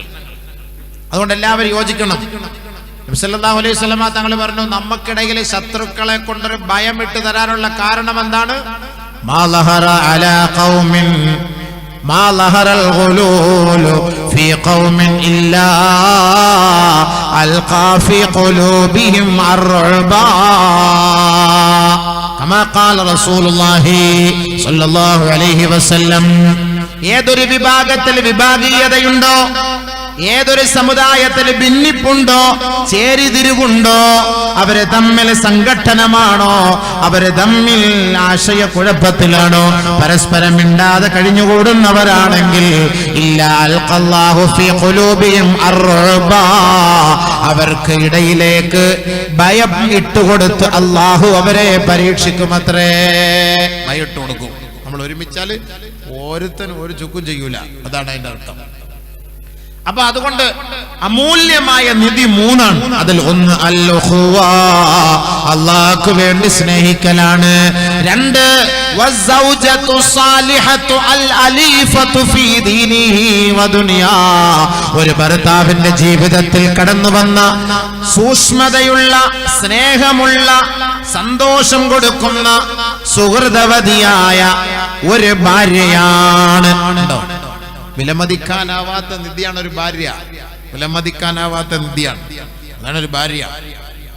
വസ്സൗജതു സാലിഹതു അൽ-അലീഫാ തുഈനുഹു ഫീ ദീനിഹി വദുനിയാ, ഒരു ഭർത്താവിന്റെ ദുനിയാവിന്റെയും ദീനിന്റെയും കാര്യങ്ങളിൽ സഹായിക്കുന്നവളാണ് സാലിഹത്തായ ഭാര്യ. കണ്ടോ, രോഗിയായിട്ട് ആശുപത്രി കിടക്കുമ്പോൾ ഇട്ടിട്ട് പോകരുത്. ഭർത്താവിന് കുറച്ച് ആഫിയത്ത് കുറഞ്ഞു പോയി, വയസ്സായി, മുട്ടുകാലൊന്നും പാങ്ങല്ല, റാഹത്തില്ല, കാലൊക്കെ വേദന, ഊരവേദന, ആടെ ഇവിടെയൊക്കെ വേദന, അങ്ങനെ ഇട്ടിട്ട് പോകരുത്. അതാണ് എന്റെ അർത്ഥം, വിട്ടിട്ട് പോകരുത്. ഭർത്താവിന്റെ അവസാന സമയം വരെ നിനക്ക് ആഫിയത്തുണ്ടെങ്കിൽ, നിന്റെ മുന്നിൽ വെച്ചാണ് നിന്റെ ഭർത്താവ് മരിക്കുന്നതെങ്കിൽ, ആ അവസാന സമയം വരെ ഭർത്താവിനോടുള്ള ഹക്കിൽ ഒരു ന്യൂനതകളും വരുത്താൻ പാടില്ല. അള്ളാഹുവിന്റെ മേൽ ഞാൻ കരാറ് ചെയ്തതാണ് എന്റെ ഭർത്താവിനെ ഞാൻ സംരക്ഷിച്ചു കൊള്ളാമെന്ന്. അതുകൊണ്ട് മരണം വരെ ഒരു ഭാര്യയും ഒരു ഭർത്താവിനെ ഇടങ്ങേറാക്കാൻ പാടില്ല. അതേപോലെ തിരിച്ചും. അതുകൊണ്ടാണ് നബി സല്ലല്ലാഹു അലൈഹി വസല്ലം തങ്ങളെ മടിയിൽ കിടത്തിയിട്ട് ആയിഷ ബീവി പറഞ്ഞു, എനിക്ക് അല്ലാഹു ചെയ്ത ഏറ്റവും വലിയ അനുഗ്രഹമാണ് അവസാന സമയം എന്റെ ഭർത്താവിനെ എനിക്ക് വേണ്ടവണ്ണം തൃപ്തിപ്പെടുത്താൻ കഴിഞ്ഞു. എനിക്കത് അല്ലാഹു ചെയ്ത ഏറ്റവും വലിയ അനുഗ്രഹമാണ്. വലിയൊരു ഭാഗ്യമല്ലത്, ഏറ്റവും വലിയൊരു ഭാഗ്യമാണത്. അപ്പൊ അതുകൊണ്ടാണ് അള്ളാഹുവിന്റെ റസൂൽ സല്ലല്ലാഹു അലൈഹി വസല്ലം തങ്ങൾ പറഞ്ഞത്, അമൂല്യമായ സമ്പത്താണ് സാലിഹത്തായ ഭാര്യ. സാലിഹത്തായ ഭാര്യ അമൂല്യമായ സമ്പത്താണ്. വസ്സൗജതു സാലിഹാ فالصالحات قانتات حافظات للغيب بما حفظ الله واللاتي تخافون نشوزهن فاعظوهن واهجروهن في المضاجع واضربوهن فإن أطعنكم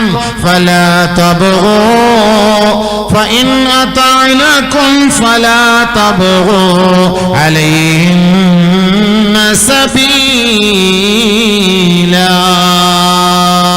ഒരു സാലിഹത്തായ പെണ്ണിനെ കുറിച്ചാണ് ഇവിടെ പരിചയപ്പെടുത്തുന്നത്. ഒരു സാലിഹത്തായ ഭാര്യയെ കുറിച്ചാണ് ഖുർആൻ പറഞ്ഞത്. പുരുഷന്മാര് ചെയ്യുന്ന എല്ലാ മേഖലകളിലും, എല്ലാ നന്മകളിലും സ്ത്രീകൾക്കും പങ്കാളിത്തമുണ്ട്. എല്ലാ മേഖലകളിലും പങ്കാളിത്തമുണ്ട്. ഒരു പെണ്ണ് 2 റക്അത്ത് നമസ്കരിച്ചാലും ഒരു ആണ് 2 റക്അത്ത് നമസ്കരിച്ചാലും അവർക്ക് അതിന്റെ പേരിൽ തുല്യമായ അവകാശമാണ്. ആണായതിന്റെ പേരിൽ 2 ദറജ കൂടുതൽ, പെണ്ണായതിന്റെ പേരിൽ 2 ദറജ കുറവ് ഇസ്ലാമിലില്ല. ആണുങ്ങൾക്ക് നിസ്കരിച്ച കൂടുതൽ കൊടുക്കും. ആണുങ്ങൾ പള്ളിയിൽ പോയി നിസ്കരിക്കുന്നു, ഞങ്ങൾ പള്ളിയിൽ പോയി നിസ്കരിക്കണ്ട. നിങ്ങൾ പെണ്ണുങ്ങൾ പള്ളിയിൽ വേണ്ട, വീട്ടിൽ പുരയിൽ നിസ്കരിച്ചാൽ മതി. പള്ളിയിൽ നിസ്കരിക്കുന്ന പുരുഷന്മാരുടെ കൂലിങ്ങൾക്ക് കിട്ടൂന്ന് നബി തങ്ങൾ പറയുമ്പോൾ പിന്നെ എന്തിനാ ഞങ്ങൾ ഒപ്പറളം കാണിക്കുന്നത്? അല്ലാഹു തആല ഖുർആനിൽ പറഞ്ഞ ഓരോ കാര്യങ്ങൾ നമ്മൾ മനസ്സിലാക്കണം.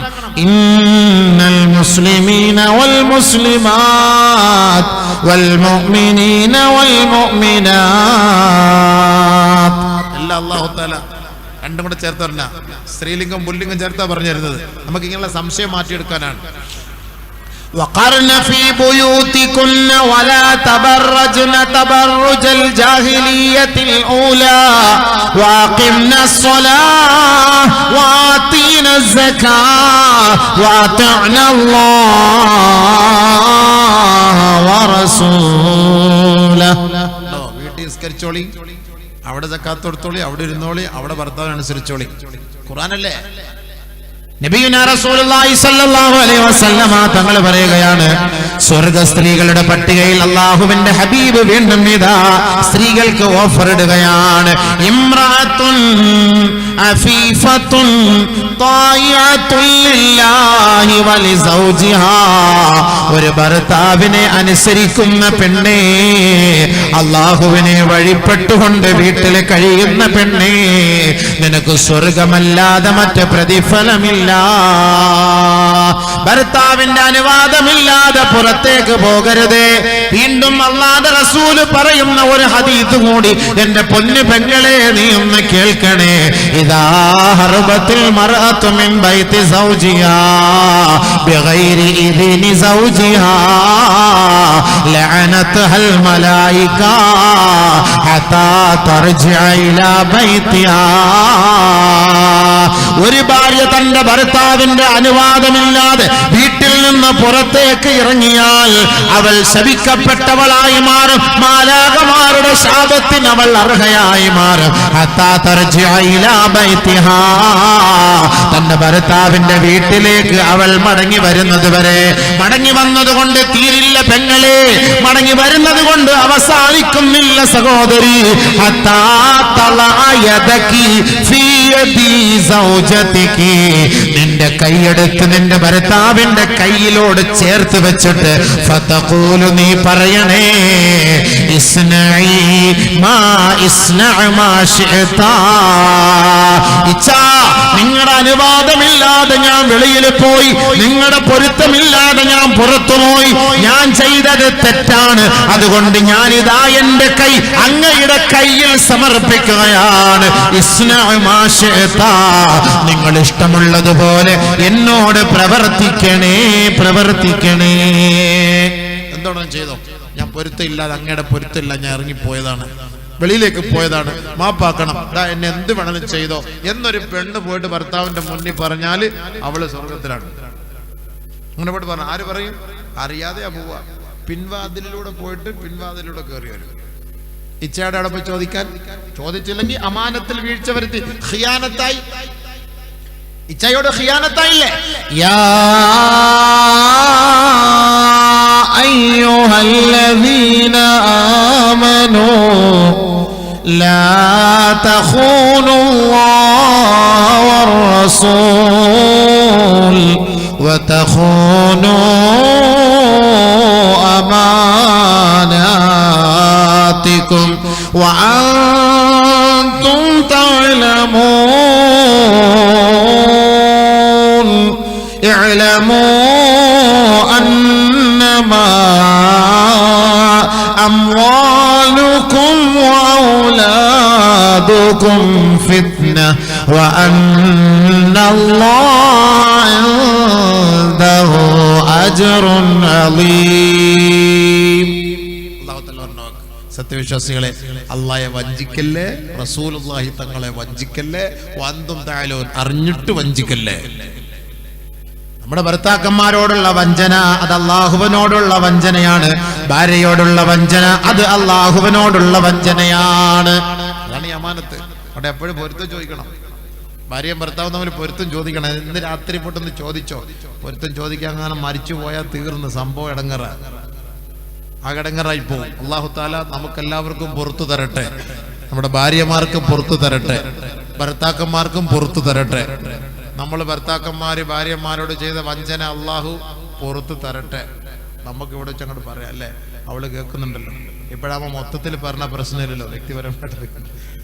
ഭാര്യമാര് നമ്മളോട് ചെയ്ത വഞ്ചന അള്ളാഹു പുറത്തു തരട്ടെ. അത് ആമീൻ കേൾക്കുന്നില്ല, സൗണ്ട് കുറവ്. അവരിങ്ങക്ക് പുറത്തു തരണം, നിങ്ങൾ അവർക്ക് പുറത്തു കൊടുക്കൂല അല്ലേ? അത് ആ പരിപാടി ശരിയല്ല. നീതി, രണ്ട് ഭാഗത്തു നിന്ന് നീതി വേണം. രണ്ട് കൂട്ടർക്കും അള്ളാഹു പുറത്തു തരട്ടെ. അല്ല നമ്മളിപ്പോൾ എന്ത് ചെയ്യാനാ? പുറത്തു തരണം, അല്ലാണ്ട് വേറെ എന്താക്കാനാ? നമ്മുടെ ഭാര്യയല്ലേ, കുറച്ചൊക്കെ വിട്ടുവീഴ്ച ചെയ്ത് കൊടുക്കും. കുറച്ചൊക്കെ വിട്ടുവീഴ്ച ചെയ്ത് കൊടുക്കുക. ഭർത്താവല്ലേ, കുറച്ചൊക്കെ വിട്ടുവീഴ്ച ചെയ്ത് അങ്ങോട്ടും ഇങ്ങോട്ടും കൊടുക്ക്. നമ്മളൊരു ബെഞ്ചിലിരുന്ന് രാത്രി ഇരുന്ന് സംസാരിച്ച തീരുന്ന പ്രശ്നമേ നമ്മുടെ മുന്നിലുള്ളൂ. വലിയ പ്രശ്നങ്ങളൊന്നും ഇല്ലപ്പാ. നമ്മളിവിടെ ഒരു ബെഞ്ചിൽ ഇരുന്നിട്ട് ഭാര്യയും ഭർത്താവും കൂടെ രാത്രി കൂടി ഇരുന്നിട്ട് സംസാരിച്ച് തീർക്കാവുന്ന പ്രശ്നം. ഇതൊക്കെ പിന്നെ വലിയ പ്രശ്നമാക്കി എടുത്തിട്ടാണ് വലിയ പ്രശ്നമാണത്. അങ്ങനെ ഒന്നും ആക്കണ്ട, സംസാരിച്ച് തീർത്തോളി. പൊരുത്തം കൂടെ, പരസ്പരം പൊരുത്തപ്പെട്ട് കൂടെ. നമ്മുടെ ഭാര്യയാണ്, നമ്മുടെ ഭർത്താവാണ്, നമുക്ക് അങ്ങോട്ടും ഇങ്ങോട്ടും എന്തും ആകാം. പിന്നെന്താ പ്രശ്നം? അങ്ങോട്ടും ഇങ്ങോട്ടും എന്തും ആകാം. അതുകൊണ്ട് അങ്ങനെ ഞാൻ ചെയ്തിട്ടുണ്ട്, ഇങ്ങനെ ഞാൻ ചെയ്തിട്ടുണ്ട്, ഒന്ന് മാപ്പാക്കി തരണം എന്ന് പറഞ്ഞാൽ ഓക്കെ. ഒരു ഭാര്യയ്ക്ക് ഭർത്താവിനോടുള്ള കടമ എന്തെന്ന് പറയട്ടെ. പൊന്നുപെങ്ങളെ, ഈ പറയുന്ന ഹദീസ് ഒന്ന് നല്ലപോലെ ശ്രദ്ധിക്കണേ. ഹബീബായ റസൂലുള്ളാഹി സ്വല്ലല്ലാഹു അലൈഹി വസല്ലമ തങ്ങള് മഹദിയായ ആയിഷ റളിയല്ലാഹു തആല അൻഹയോട് പറഞ്ഞ ചില ഉപദേശങ്ങളുണ്ട്. ചില ഭർത്താക്കന്മാരോട് എങ്ങനെ വർത്തിക്കണമെന്ന്, ഭാര്യമാരോടുള്ള ഉത്തരവാദിത്തങ്ങൾ ഹബീബുനാ റസൂലുള്ളാഹി സ്വല്ലല്ലാഹു അലൈഹി വസല്ലമ തങ്ങൾ പറയുകയാണ്. അയ്യുമംറാത്തിൻ, ഏതെങ്കിലും ഒരു സ്ത്രീ, ഏതെങ്കിലും ഒരു ഭാര്യ, ഏതെങ്കിലും ഒരു പെണ്ണുങ്ങൾ സല്ലത്ത് ലിറബ്ബിഹാ, തന്റെ റബ്ബിന് വേണ്ടി അവൾ നമസ്കരിച്ചു. പിന്നീട് തന്റെ ശരീരത്തിന് വേണ്ടി, തന്റെ നഫ്സിന് വേണ്ടി അവൾ ദുആ ചെയ്തു. രണ്ടാമത് അവളുടെ ഭർത്താവിന് വേണ്ടി അവൾ ദുആ ചെയ്തെങ്കിൽ, നല്ലപോലെ മനസ്സിലാക്കണം. ഭാര്യ നിസ്കരിച്ചു, നിസ്കരിച്ചിട്ട് അവളുടെ തടിക്ക് വേണ്ടി ആദ്യം ദുആ ചെയ്തു. അല്ലാഹു എനിക്ക് ആഫിയത്ത് തരണേ, ആരോഗ്യം തരണേ, പടച്ചോനെ എൻ്റെ ആരോഗ്യം നിലനിർത്തി തരണേ, എൻ്റെ നടുവേന മാറ്റണേ, കാലുവേന മാറ്റണേ, എൻ്റെ മാല, എൻ്റെ ഇച്ഛ എടുത്തിട്ട് പണയപ്പെടുത്തി അത് തിരിച്ചു കിട്ടണേ. അള്ളാഹുവേ, എനിക്കൊരു കുൽസ് വാങ്ങിത്തരാൻ പറഞ്ഞിട്ടുണ്ട്, എൻ്റെ ഇച്ഛാക്ക് അതിനുള്ള ഒരു മനസ്സ് കൊടുക്കണേ അള്ളാഹ്. എന്നിട്ട് സ്വന്തം കാര്യം പറഞ്ഞിട്ട്, അള്ളാഹ് എൻ്റെ ഇച്ഛാക്ക് നീ ആഫിയത്ത് കൊടുക്കണേ അള്ളാഹ്, ഇച്ഛാക്ക് ദീർഘാശ കൊടുക്കണേ അള്ളാഹ്, പാസ്പോർട്ട് പുതുക്കി കൊടുക്കണം അടിച്ചോനെ, ഇനി ഒരു 20 വർഷം കൂടെ ദുബായിക്ക് നിൽക്കാൻ തോഫി കൊടുക്കണം അടിച്ചോനെ, ഈ അടുത്ത സമയത്തൊന്നും ഇങ്ങോട്ട് വരണ്ട, അങ്ങോട്ട് പോയിക്കോ, ഇങ്ങോട്ട് വരേ വേണ്ട, ഇങ്ങോട്ട് തന്നെ നിന്നോ. ഭയങ്കര ദുആ. ആദ്യം അവൾക്ക് വേണ്ടി, രണ്ടാമത് ഭർത്താവിന് വേണ്ടി. നടക്കൂല സംഭവം. ഇല്ലാ ളുരിബത് സലാത്തുഹാ ബിവജ്ഹിഹാ വജ്ഹാ, അവളുടെ നമസ്കാരം അവളുടെ മുഖത്തേക്ക് വലിച്ചെറിയപ്പെടുമത്രേ. ഉണ്ടോ?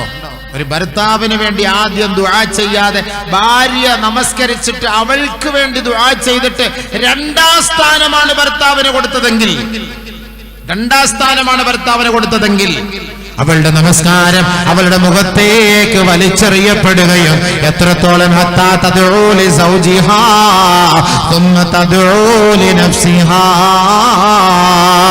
അവളുടെ ഭർത്താവിന് വേണ്ടി ആദ്യം അവൾ ദുആ ചെയ്യട്ടെ, രണ്ടാമത് അവളുടെ ശരീരത്തിന് വേണ്ടി അവൾ ദുആ ചെയ്യട്ടെ. അങ്ങനെ ദുആ ചെയ്തില്ല എങ്കിൽ അവളുടെ നമസ്കാരം അല്ലാഹു സ്വീകരിക്കുകയേ ഇല്ല എന്ന് പ്രവാചകൻ ആയിഷ റളിയല്ലാഹു തആല അൻഹയോട് ഉപദേശിക്കുകയാണ്. ഉണ്ടോ? ഉപദേശം മനസ്സിലായോ? ഭർത്താവിന് വേണ്ടി ദുആ ചെയ്യണം ആദ്യം, ഭർത്താവിന് വേണ്ടി ദുആ ചെയ്യണം.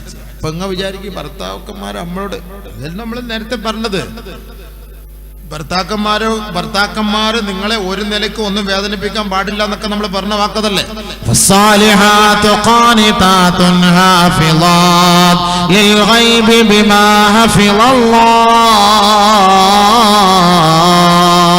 സാലിഹത്തായ പെണ്ണുങ്ങളുടെ, സാലിഹീങ്ങളായ ആണുങ്ങളുടെ അടയാളങ്ങൾ അല്ലാഹു തആല പറഞ്ഞു വന്നത്. ഇന്നൽ മുസ്ലിമീന വൽ മുസ്ലിമാതി വൽ മുഅ്മിനീന വൽ മുഅ്മിനാതി വൽ ഖാനിതീന വൽ ഖാനിതാത്, അനുസരണയുള്ള പുരുഷന്മാർ, അനുസരണയുള്ള സ്ത്രീകൾ, അനുസരണയുള്ള പുരുഷന്മാർ, അനുസരണയുള്ള സ്ത്രീകൾ. ഭർത്താവിന്റെ അനുസരണ ഇല്ലാതെ പുറത്തു പോകരുത്. ഭർത്താവ് പറയുന്നത് അനുസരിക്കണം, അതാണ് നിന്റെ ഉത്തരവാദിത്തം. الرجال قوامون على النساء, സ്ത്രീകളുടെ പൂർണ്ണ ഉത്തരവാദിത്തം ഭർത്താക്കന്മാരാണ്. ബിമാ ഫളല അല്ലാഹു ബഅദഹും അലാ ബഅദ്, പരസ്പരം നിങ്ങളെക്കാൾ കുറച്ചുകൂടെ പദവി കൂടുതൽ ഇവർക്കാണ്. വബിമാ ഫഖൂ മിൻ അംവാലിഹിം, നിങ്ങൾക്ക് വേണ്ടി ചെലവിന് നൽകുന്നത് ഭർത്താക്കന്മാരാണ്. നിങ്ങൾക്ക് വേണ്ടി ചെലവ് ചെയ്യുന്ന ഭർത്താക്കന്മാരാണ്. നിങ്ങൾക്ക് വേണ്ടി ദുബായിൽ പോയിട്ട് വർഷങ്ങളായിട്ട് കഷ്ടപ്പെടുന്ന ഭർത്താക്കന്മാരാണ്. നിങ്ങൾ അറിയുന്നുണ്ടോ? അറബികൾ എന്തൊക്കെയാ അവരെ പറയുന്നതൊക്കെ മറച്ചു വെച്ചിട്ട് നീ 28 ഡേറ്റ് ആവുമ്പോ വിളിച്ചിട്ട് പറയിച്ചാ കടം സമയമായി, അവിടെ കടലിൽ കൊടുക്കണോ, ഇവിടെ കടലിൽ കൊടുക്കണോ, നിങ്ങൾ ആ പൈസ ഒന്ന് അയച്ചു തരണം, പെട്ടെന്ന് അയച്ചു തരണം എന്നൊക്കെ പറഞ്ഞിട്ട് അദ്ദേഹത്തിന് ശമ്പളം കിട്ടിയിട്ടില്ല. ആ ശമ്പളം കിട്ടാതെ അദ്ദേഹം മറ്റൊരാളുടെ കയ്യിൽ നിന്ന് അദ്ദേഹത്തിന്റെ വേതനം മറച്ചു വെച്ച് എന്റെ ഭാര്യയും എന്റെ മക്കളും പട്ടിണി കിടക്കാൻ പാടില്ല എന്ന് കരുതി കടം വാങ്ങിയിട്ടാണ് നിനക്ക് അയച്ചു തരുന്നത്. അത് ഒരു 70% പെണ്ണുങ്ങൾ മറന്നു പോകുന്നു, അറിയുന്നില്ല. നിങ്ങൾ നോക്കുമ്പോ ഗൾഫിൽ അടിച്ചുപൊളിയാ, എല്ലാവർക്കും ഇല്ല, എല്ലാവർക്കും അടിച്ചുപൊളിയില്ല. എത്രയോ പാവപ്പെട്ട സഹോദരങ്ങൾ അവരുടെ വിഷമങ്ങൾ മറച്ചു വെച്ചിട്ട് തന്റെ മക്കള് പട്ടിണി കിടക്കരുത്, തന്റെ ഭാര്യ പട്ടിണി കിടക്കരുത്, അവർക്ക് കൊടുക്കണമെന്ന് കരുതി കടം വാങ്ങി പൈസ അയച്ചു തരുന്നുണ്ട്. കൃത്യമായി നിങ്ങളെങ്കിലും റാഹത്തായിട്ട് പോകട്ടെ. 30 വർഷം 40 വർഷം വിദേശത്ത് ജോലി ചെയ്ത എത്രയോ പ്രവാസികളായ സഹോദരങ്ങളെ ഈ വിനീതൻ സന്ദർശിച്ചിട്ടുണ്ട്, സംസാരിച്ചിട്ടുണ്ട്. നിറ കണ്ണുകളോടെ തന്റെ മുന്നിൽ വന്നെന്ന് പറയുന്നു, എനിക്ക് ഇത്ര മക്കളുണ്ട്, ഒരു വീടില്ല ഉസ്താദേ, അവരെ കല്യാണം കഴിപ്പിക്കണം ഉസ്താദേ, ഓരോ ബാധ്യതകൾ തീരുമ്പോൾ അടുത്തടുത്ത ബാധ്യതകൾ വരുന്നു, അതുകൊണ്ട് എനിക്ക് വീട്ടിലേക്ക് പോകാൻ കഴിയുന്നില്ല, ഞാൻ കൃത്യമായി അവരുടെ കാര്യങ്ങളൊക്കെ നിർവഹിച്ചു പോകുന്നു. നിങ്ങൾ എന്തിനാപ്പ ഇത്രയും പരസ്യം ഇടക്ക് നിൽക്കുന്ന, നിങ്ങൾക്ക് പുറയ്ക്ക് പോയിക്കൂടെ എന്ന് ചോദിക്കുമ്പോൾ പറയുന്ന മറുപടിയാണ് കഷ്ടാണ്, കരയും. 30 വർഷം 40 വർഷം പരിശുദ്ധമായ മക്കയിൽ 30 വർഷം ജോലി ചെയ്ത ചങ്ങാതിയോട് ഹജ്ജ് ചെയ്തിട്ടില്ല 30 വർഷം മക്കയിൽ പണിയെടുക്കാണ്.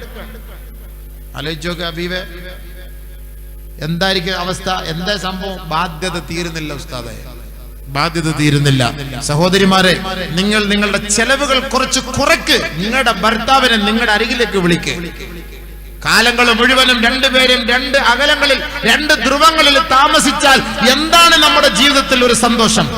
ഒരു ഭർത്താവില്ലാത്ത ഒരു ജീവിതം, ഒരു ഭാര്യ ഇല്ലാത്ത ഒരു ജീവിതം, എന്ത് ജീവിതം? ഇതിനാണല്ലോ ഖുർആനില് സുക്കൂൻ സക്കീനത്ത് എന്നൊക്കെ പറഞ്ഞതിന്റെ അർത്ഥം എന്താ? ഈ ഫ്ലാറ്റ് എന്നൊക്കെ പറഞ്ഞാൽ എന്താണ് അർത്ഥം? ആ ഫ്ലാറ്റിൽ ഒരു ഭാര്യയും ഒരു ഭർത്താവ് ഉണ്ടാകണം. അതാണ് ആ ഫ്ലാറ്റിന് സുക്ന എന്ന് പേരിടുന്നത്. മനസ്സിലായില്ലേ? ومن آياته أن خلق لكم من أنفسكم أزواجا لتسكنوا إليها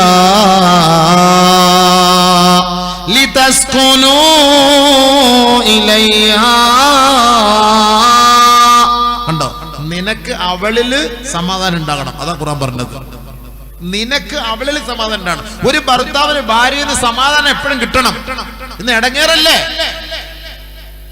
വിളിയോടെ വിളി, പൈസ വന്നില്ല, അത് അറബി തന്നിട്ടില്ല നബീസ, തരട്ടെ, ഞാൻ വിളിക്കാം, പിന്നെ വിളിക്കാം, എപ്പോൾ വിളിക്കുന്ന സമയമല്ല, പിന്നെ വിളിക്കാം. ഇപ്പൊ ഓഫീസിലുള്ളത് ബാത്റൂമിൽ പോയിട്ടാ വിളിക്കുന്നത്, ഓഫീസിൽ നിന്ന് വിളിക്കാൻ പറ്റൂല. ബാത്റൂമിൽ പോയിട്ടാ വിളിക്കുന്നത്, ബാത്റൂമിൽ നിന്നിട്ട് മനസ്സിലല്ലേ? ഇപ്പൊ ഞാൻ ബാത്റൂമിലുള്ളത്, ഞാൻ പിന്നെ വിളിക്കല്ലേ. അവരുടെ അവസ്ഥ ഒന്ന് മനസ്സിലാക്കണ്ടേ എന്റെ പൊന്നുപെങ്ങളെ? അല്ലാഹ് പറഞ്ഞ വാക്കെന്താ? പിന്നെ ഓനിങ്ങനെ ക്യാൻറ്റീനിൽ പോയി കിച്ചണിൽ പോയിട്ട് ഇങ്ങനെ കരയും, പടച്ചവനെ ഞാൻ ഇനി എങ്ങനെ പൈസ അയക്കും? അല്ലാഹുവേ, ഹിഖാമായിക്ക് 10,000 റിയാല്, ലൈസൻസിന് 2,000 റിയാല്, റൂം വാടകയ്ക്ക് 1,500 റിയാല്, ഭക്ഷണത്തിന് ഞാൻ ഇനി എൻ്റെ പോരേക്ക് ഞാൻ എങ്ങനെ ഇത് പൈസ അയച്ചെടുക്കും? ഇങ്ങനെയൊക്കെ വരുമ്പോഴാണ് ഈ അറ്റാക്ക് വരിക, ബ്ലഡ് പ്രഷർ കൂടുക, ഷുഗർ വർദ്ധിക്കുക, ഇതുപോലുള്ള രോഗങ്ങളൊക്കെ കൂടുന്നത് ഈ ടെൻഷനാണ്. ഇതുകൊണ്ടാണ് ബഹുമാനപ്പെട്ട ദാവൂദ് നബി അലൈഹി സ്വലാത്തു വസ്സലാം ഒരു ദുആ ചെയ്തു.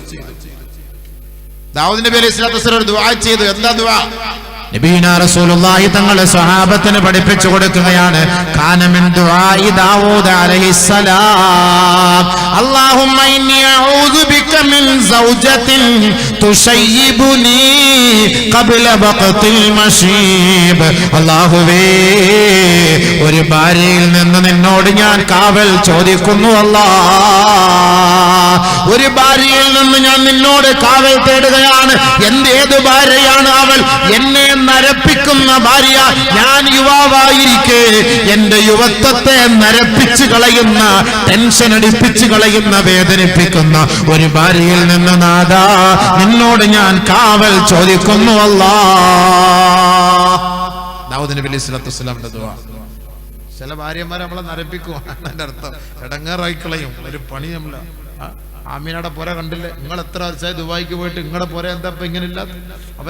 അവർ നോക്കും 3 വണ്ടി അവർക്കല്ലേ, നിങ്ങൾക്ക് ഒരു വണ്ടിയെങ്കിലും ആക്കിക്കൂടെ? നമ്മുടെ ഈ വണ്ടി മാറ്റിയിട്ട് വേറൊരു വണ്ടി ആക്കിക്കൂടെ? ഓരോരോ ബാധ്യത ഉണ്ടാക്കി വെക്കുക. നരക സ്ത്രീകളെ കുറിച്ച് പറയുന്ന കൂട്ടത്തിൽ സഹോദരിമാരെ, ഹബീബായ തങ്ങള് അവിടെയും നിങ്ങളെ ചർച്ച ചെയ്തു പോയില്ലേ? എന്താണ് ചർച്ച ചെയ്തത്? നബിയുനാ റസൂലുള്ളാഹി തങ്ങള് പറയുകയാ, ഒരു വിഭാഗം സ്ത്രീകൾ നരകത്തിലാ. ഏത് വിഭാഗം സ്ത്രീകളാണ്?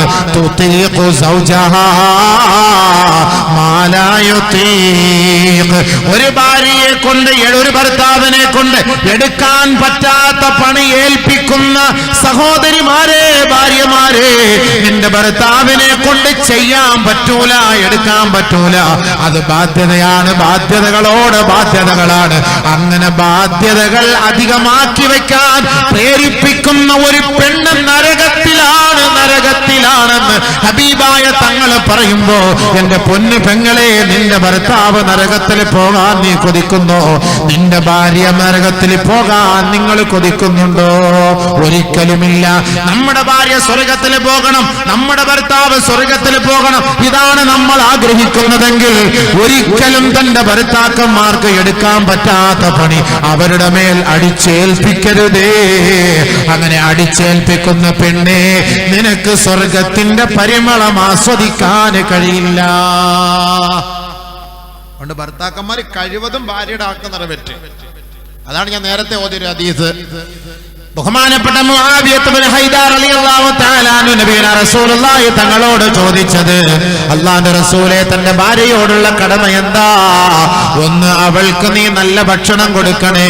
വഅൻതക്സുഹാ ഇദക്തസൈതാ, നീ നല്ല വസ്ത്രം ധരിക്കുമ്പോ അവൾക്കും നീ നല്ല വസ്ത്രം ധരിപ്പിക്കണേ. മാന്യമായ വസ്ത്രം. ഇന്നിപ്പോ വവ്വാല് പോലത്തെ വസ്ത്രമാണ്. ചുമ്മാ അല്ല, അതിൽ നിന്നാണ് ഈ വൈറസ് ഇറങ്ങിയത്. ഇപ്പൊ ഇന്നലെ ഒരു ഹോട്ടലിൽ കയറി ഭക്ഷണം കഴിക്കാൻ റൊട്ടി കൊണ്ടു തന്നു. ഞാൻ അതും വവ്വാല് പോലെ, ഒരുമാതിരി വവ്വാല് പോലത്തെ ആ കോല, റൊട്ടിയൊക്കെ ആ കോലത്തിലാക്കി. ഈ കട്ട് പീസ് കിട്ടൂലേ, ചുരിദാറൊക്കെ തയ്ച്ചന്റെ ബാക്കി കട്ട് പീസുകൾ, അപ്പൊ ആ കട്ട് പീസ് പോലെ റൊട്ടി ഇപ്പൊ അങ്ങനെ ആക്കിയിരിക്കുകയാണ്. നമ്മുടെ പുരയിൽ ഒരു ചങ്ങാതി പണിയാൻ വന്നു. ഓന്റെ ഇവിടെ ഒക്കെ കീറിയിരിക്കുന്നത്. ഞാൻ പറഞ്ഞ പൈസ എത്ര മോനെ, നിനക്ക് നല്ലൊരു പാൻറ്. അപ്പൊ കൂടെയുള്ള ചങ്ങാതി പറഞ്ഞില്ല, അതിപ്പം മോഡലാണ്, ഇവിടെയും കീറി ഇവിടെയും കീറി. ഇപ്പോഴത്തെ അതേപോലെ പെണ്ണുങ്ങളുടെ സൈഡിൽ ഇങ്ങനെ ഒരു സമൂസ മോഡല്. ചുമ്മാ ഇതിൽ നിന്നാണ് ഈ വവ്വാലിന്റെ വൈറസ് ഒക്കെ വരുന്നത്. ഇപ്പൊ മനസ്സിലായില്ലേ? അതിന്റെ ചിറക് പോലെയാണ് സംഭവം. മാന്യമായ വസ്ത്രം ധരിച്ചു നടന്നോളൂ. എന്തിനാ ഈ ഫാഷൻ? യഖൂലുന്നാസു ന്യൂ ഫാഷൻ സലാമാ വ ഗുഡ് മോർണിംഗ് വ ഗുഡ് നൈറ്റ് ഇൻ ദവാമാ. ഞങ്ങൾക്കിപ്പോ സലാമത്ത് എന്ന് പറഞ്ഞ ഈ ന്യൂ ഫാഷനാണ്. ചൈനക്കാരികളും അമേരിക്കക്കാരികളൊക്കെ നമ്മുടെ നാട്ടിലേക്ക് വന്നിട്ട് അവര് സാരി ഉടുക്കാൻ തുടങ്ങി. ചൈനക്കാരികളും മാതാമ്മമാരൊക്കെ നമ്മുടെ നാട്ടിൽ വന്നിട്ട് സാരിയെ കൊടുത്തിട്ട്, എന്നിട്ട് അവള് സാരി, നമ്മുടെ സാരി ഉടുത്ത് അവൾക്ക് കൊടുത്തു, അവളുടെ ഇന്നർ നമുക്ക് തന്നു. ഇപ്പൊ നമ്മുടെ പെണ്ണുങ്ങൾ ഇന്നർ ഇട്ടിട്ട് ഇങ്ങനെ നടക്കുകയാണ് അവളുടെ മുന്നിൽ. കാലം തിരിഞ്ഞു പോയില്ലേ? നമ്മളിപ്പോ ഈ പാൻറ്റും 2 പീസ് വിട്ടിട്ട് നമ്മ ഇങ്ങനെ നടക്കുന്നു, അവർ ഔറത്ത് മറിച്ച് നടക്കാൻ തുടങ്ങി. നമുക്ക് മാന്യമായ ഒരു വസ്ത്രം നമ്മൾ ധരിച്ചാൽ അള്ളാന്റെ ഭാഗത്തിന്റെ സഹായം നമുക്കുണ്ടാകും. ആഡംബര വസ്ത്രങ്ങൾ ധരിക്കുന്ന ഒരു വിഭാഗം സ്ത്രീകൾ ഖിയാമത്ത് നാളിനോട് അനുബന്ധിച്ച് ലോകത്തിൽ ഇറങ്ങും എന്ന് നബിയുനാ റസൂലുള്ളാഹി സ്വല്ലല്ലാഹു അലൈഹി വസല്ലം. ഖിയാമത്ത് നാൾ അനുബന്ധിച്ച് ആഡംബര വസ്ത്രം ധരിക്കുന്ന ഒരു കൂട്ടം സ്ത്രീകൾ ഉണ്ടാകും. കല്യാണത്തിനൊക്കെ നമ്മുടെ പെണ്ണുങ്ങന്മാര് ഒരേ ഫാഷനിലെ ഡ്രസ്സാണ്. എന്നാ പോട്ടെ, ഒരു ഡ്രസ്സ് ധരിച്ചിട്ട് എല്ലാ കല്യാണത്തിനും അതില്ല. 3 ആങ്ങളെ ഉണ്ടെങ്കിൽ 3 ആങ്ങളയ്ക്കും അതേ 3 മോഡലിലെ യൂണിഫോം. എന്താ ഇസ്രാഫായത്? ഇപ്പൊ തുണിയില്ലാതെ ഓടേണ്ടി വരും ഇപ്പൊ സംഭവം അവസാനം. ഇതൊക്കെ തന്നെയാണ് ഇപ്പൊ ഏറ്റവും വലിയ പ്രശ്നം.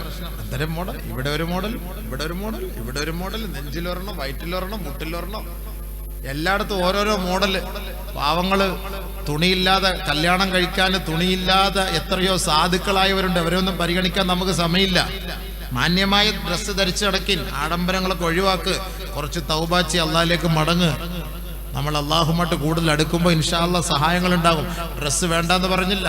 നമ്മുടെ പെണ്ണുങ്ങൾ അൽഹംദുലില്ലാഹ് ഒരു നല്ല പർദ്ദ ഇട്ടാൽ എന്ത് സുന്ദരികളാ കാണാൻ, എന്താ രസം. അത് തന്നെ പോരെ ഈ വവ്വാലിന്റെ കുട്ടി ആവശ്യമില്ലാത്ത കിട്ടടക്കുന്നത്. അല്ല ഒരു നല്ല നമ്മൾ പ്രത്യേകിച്ച് നമ്മൾ കാസർഗോട്ടാരി പെണ്ണുങ്ങന്മാർ അൽഹംദുലില്ലാ മാഷാ അല്ലാഹ് ഒരു പർദ്ദയൊക്കെ ഇട്ട് നടന്നാൽ നല്ല അറബി പെണ്ണുങ്ങളെ പോലെ ഇരിക്കുക സംഭവം പോരെ, അത് പോരെ. പിന്നെ അതിന്റെ മുകളിൽ ഇപ്പൊ ഇല്ല കത്തോലിക്ക ബാവ നടക്കുന്ന പോലെ ഇങ്ങനെ പിടിച്ചോണ്ട് നടക്കുന്നു. കാരണം ഒരു സൈഡ് തളങ്കരയിലേക്ക്, മറ്റൊരു സൈഡ് നെല്ലിക്കുന്നിലേക്ക്, പിന്നെ ഒരു സൈഡ് ബൈപ്പാസിലേക്ക് ഇങ്ങനെ നടക്കാണ്. ഡ്രസ്സ് ഇപ്പോഴത്തെ പോകുന്ന അതെല്ലാം കൂടെ എടുത്ത് ഇങ്ങനെ തൂക്കി പിടിച്ചിട്ട് ഇങ്ങനെ നടക്കുക. ഇപ്പോഴത്തെ സംഭവം ഇങ്ങനെ നടക്കുകയാണ്, എല്ലാം താഴെ കിടക്കാണ്. ഓൻ അവിടെ നിന്ന് പെടുത്തത്, അവിടെ നായി നിന്ന് പെടുത്തത്, അതിന്റെ അടിയിൽ കൂടെ എല്ലാം ഇട്ടിങ്ങനെ ഇട്ടിട്ട് താഴെ പോവാണ്. എന്ത് പെണ്ണ്! നല്ല ഡ്രസ്സ് അല്ലാഹു തആല നിങ്ങൾക്ക് തന്നല്ലോ, നല്ല ഒരു പർദ്ദ ഇട്ട് റാഹത്തായിട്ട് നിഖാബൊക്കെ ഇട്ട് ഇങ്ങനെ നടന്നാല് ഹൂറും മഖ്സൂറാത്തുൻ ഫിൽ ഖിയാം, സ്വർഗ്ഗത്തിൽ പാടുന്ന പോലെ അവിടെ മാത്രം ഇങ്ങനെ തെളിഞ്ഞ് കാണുമ്പോൾ എന്താ ഭംഗി! അത് മാറ്റാതിരുന്നാൽ മതി. മാറ്റിയാൽ ചിലപ്പോൾ നമുക്ക് പിടിക്കൂല, അത് വിഷയം വേറെ. എന്നാൽ തന്നെ അങ്ങനെ കാണാൻ തന്നെ രസമല്ലേ? അത് പോരെ. ഇതിനേക്കാളും ഒക്കെ നല്ല ഡ്രസ്സ് വേറെ ഉണ്ടോ? നമ്മുടെ ശരീരത്തെ എത്ര കാത്തു സൂക്ഷിക്കുന്ന ഒരു ഡ്രസ്സാണ്. അതുകൊണ്ട് ഭർത്താക്കന്മാർ ആഡംബര വസ്ത്രം എടുക്കാൻ പൈസ കൊടുക്കരുത്. ഇൻഷാ അല്ലാഹ് പറയില്ല, പേടിയാ. പെണ്ണുങ്ങന്മാർ ഇവരെ തലാക്കിയല്ലോ. ആരെങ്കിലും ഇൻഷാ അല്ലാഹ് പറഞ്ഞ ഇച്ച മാത്രം പറഞ്ഞു, ഇച്ചാക്ക് ഇന്ന് വേണ്ടല്ലോ, ഇനി കൊടുത്തിട്ട് എന്താക്കാന്? അടുത്തിന് ചോദിക്കയില്ല പൈസ. ഒരു ഇൻഷാ അല്ലാഹ് പറഞ്ഞു അമ്മ കൊടുക്കൂല ഉസ്താദ്, അത് ഉറപ്പ് തന്നെയാണ്. അപ്പൊ അതുകൊണ്ട് നമ്മൾ ഈ ഇരിക്കുന്ന ചെറുപ്പക്കാരായ ഈ ഇരിക്കുന്ന സാധുക്കൾ, ഈ യുവാക്കൾ പറഞ്ഞ ഞാൻ ഇനി കൊടുക്കൂലെന്ന് മഹാന്മാരുടെ മുന്നിൽ വെച്ച് സാക്ഷി പറയണം. പറയൂല, പ്രശ്നമാണ്. ഇനി പറഞ്ഞു കഴിഞ്ഞാൽ നാളെ പെട്ട് കൊടുത്തില്ലെങ്കിൽ അത് പ്രശ്നമാവൂലേ? ആ മാന്യമായ ഡ്രസ്സ് വാങ്ങിക്കൊടുക്കും. ആഡംബരങ്ങൾ നമ്മൾ ഒഴിവാക്ക്. ഇൻഷാ അല്ലാഹ് അതിന് പരിശ്രമിക്ക്. ഇനി പോയാൽ പറ ഇത് അമാനത്താണ്, അള്ളാന്റെ മുന്നിൽ സമാനം. ഹദീസിലുണ്ടല്ലോ 3 ഡ്രസ്സാ, ഒന്ന് ഭർത്താവിന്, ഒന്ന് ഭാര്യയ്ക്ക്, 3 കിടക്കാൻ നമ്മുടെ ആവശ്യത്തിന്, 4ാമത് ഇല്ലി ശൈത്താൻ എന്നാണ്. ചുരുക്കി പറഞ്ഞാൽ നമ്മളൊക്കെ ശൈത്താന്മാർക്ക് വേണ്ടി വസ്ത്രം വാങ്ങി വെച്ചിട്ടുണ്ട്, ഞാനടക്കം. നമുക്ക് ആർക്കും 3-4 ഡ്രസ്സേ ഉള്ളൂ, ഇത്ര ഡ്രസ്സുകളെ. അപ്പൊ അതുകൊണ്ട് നിങ്ങളൊരു പുതിയ ഡ്രസ്സ് വാങ്ങുമ്പോൾ പഴയ ഡ്രസ്സ് സാധുക്കൾക്ക് കൊടുക്ക്. നബി സല്ലല്ലാഹു അലൈഹി വസല്ലം തങ്ങൾ അങ്ങനെയായിരുന്നു. ഹബീബായ റസൂലുള്ളാഹി തങ്ങൾ ഒരു പുതിയ ഡ്രസ്സ് വാങ്ങിയാൽ പഴയ ഡ്രസ്സ് സാധുക്കൾക്ക് കൊടുക്കുമായിരുന്നു. അതായിരുന്നു നബി തങ്ങളുടെ ശൈലി. അപ്പൊ അത് നിങ്ങൾ അങ്ങനെ ചെയ്യും. വെറുതെ അല്ലമാരിൽ ഇങ്ങനെ അട്ടി വെക്കരുത്. അതിൽ പാമ്പ് കയറിയിരിക്കും, അത് പിന്നെ പ്രശ്നമാവും. അതിൽ പാമ്പ് കയറിയിരിക്കും. അപ്പൊ അതുകൊണ്ട് അത് സാധുക്കൾക്ക് കൊണ്ട് കൊടുക്ക്. മാന്യമായി ആവശ്യമായ വസ്ത്രം ധരിക്കും. ഭർത്താവേ, നീ നല്ല വസ്ത്രം ധരിക്കുമ്പോ ഭാര്യയ്ക്കും നല്ല വസ്ത്രം ധരിപ്പിക്കണേ. വലാ തളിരിബിൽ വജ്ഹ, അവളുടെ മുഖത്ത് നീ അടിക്കരുതേ. നബിയുനാ ഹബീബുനാ റസൂലുള്ളാഹി. ലോകത്ത് ഏത് മതം പറയും ഭാര്യ അടിക്കാൻ പാടില്ല? ഏത് മത ലോകത്ത് പറയാ ഭാര്യ അടിക്കാൻ പാടില്ല? ആലോചിച്ച് നോക്കില്ലേ? ഭാര്യ അടിക്കാൻ പാടില്ല എന്നൊക്കെ പറഞ്ഞു കഴിഞ്ഞാൽ അവർക്ക് കുറച്ച് കിബർ കയറും കേട്ടോ. അവരിങ്ങനെ ദേഷ്യപ്പെടും നമ്മളെടുത്ത്. അടിക്കാൻ പാടില്ല എന്ന് പറഞ്ഞാൽ ചിലപ്പോ അടി കൊടുക്കേണ്ടി വരും. അങ്ങനെയുണ്ട്. വല്ലാത്തി തഖാഫൂന നുശൂസഹുൻ, അനുസരണക്കേട് കാണിക്കുന്ന പെണ്ണ് നല്ലപോലെ ശ്രദ്ധിക്കണം.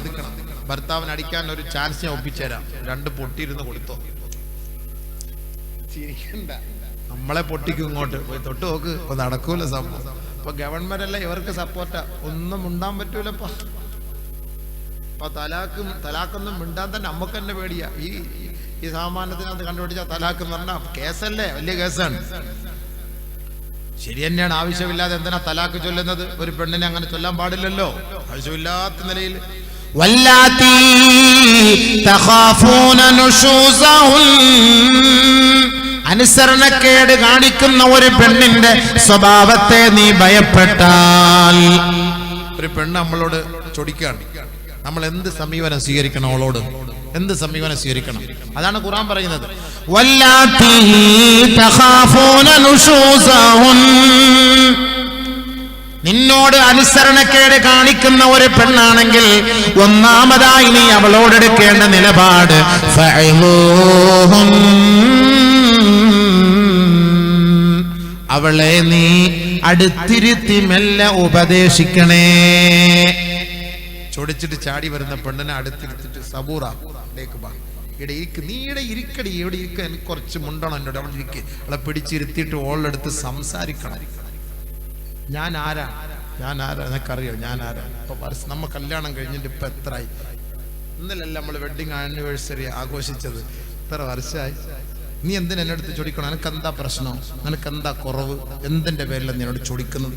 സംസാരിക്കേ, ചോദിക്കണം, ഉപദേശിക്കണം, എന്നിട്ട് പറയണം എനിക്കിപ്പോൾ ഇങ്ങനെയല്ലേ പറ്റുള്ളൂ, ഇപ്പൊ തുടക്കത്തിൽ കിട്ടിയതുപോലെ ഇപ്പൊ എനിക്ക് പറ്റൂല, കുറച്ച് നീ അഡ്ജസ്റ്റ് ആക്ക്, നമുക്ക് ഇൻഷാ അല്ലാഹ് ഇനി അങ്ങോട്ട് ഞാൻ നോക്കട്ടെ, ഞാൻ ഇപ്പം ദുബായ്ക്ക് ഒരു വിസ പുതിയത് കിട്ടിയിട്ടുണ്ട്, ഞാൻ പോയിട്ട് ഞാൻ എല്ലാം റാഹത്താക്കി തരാം, നീ ഇപ്പൊ കുറച്ച് സബൂറാക്ക്,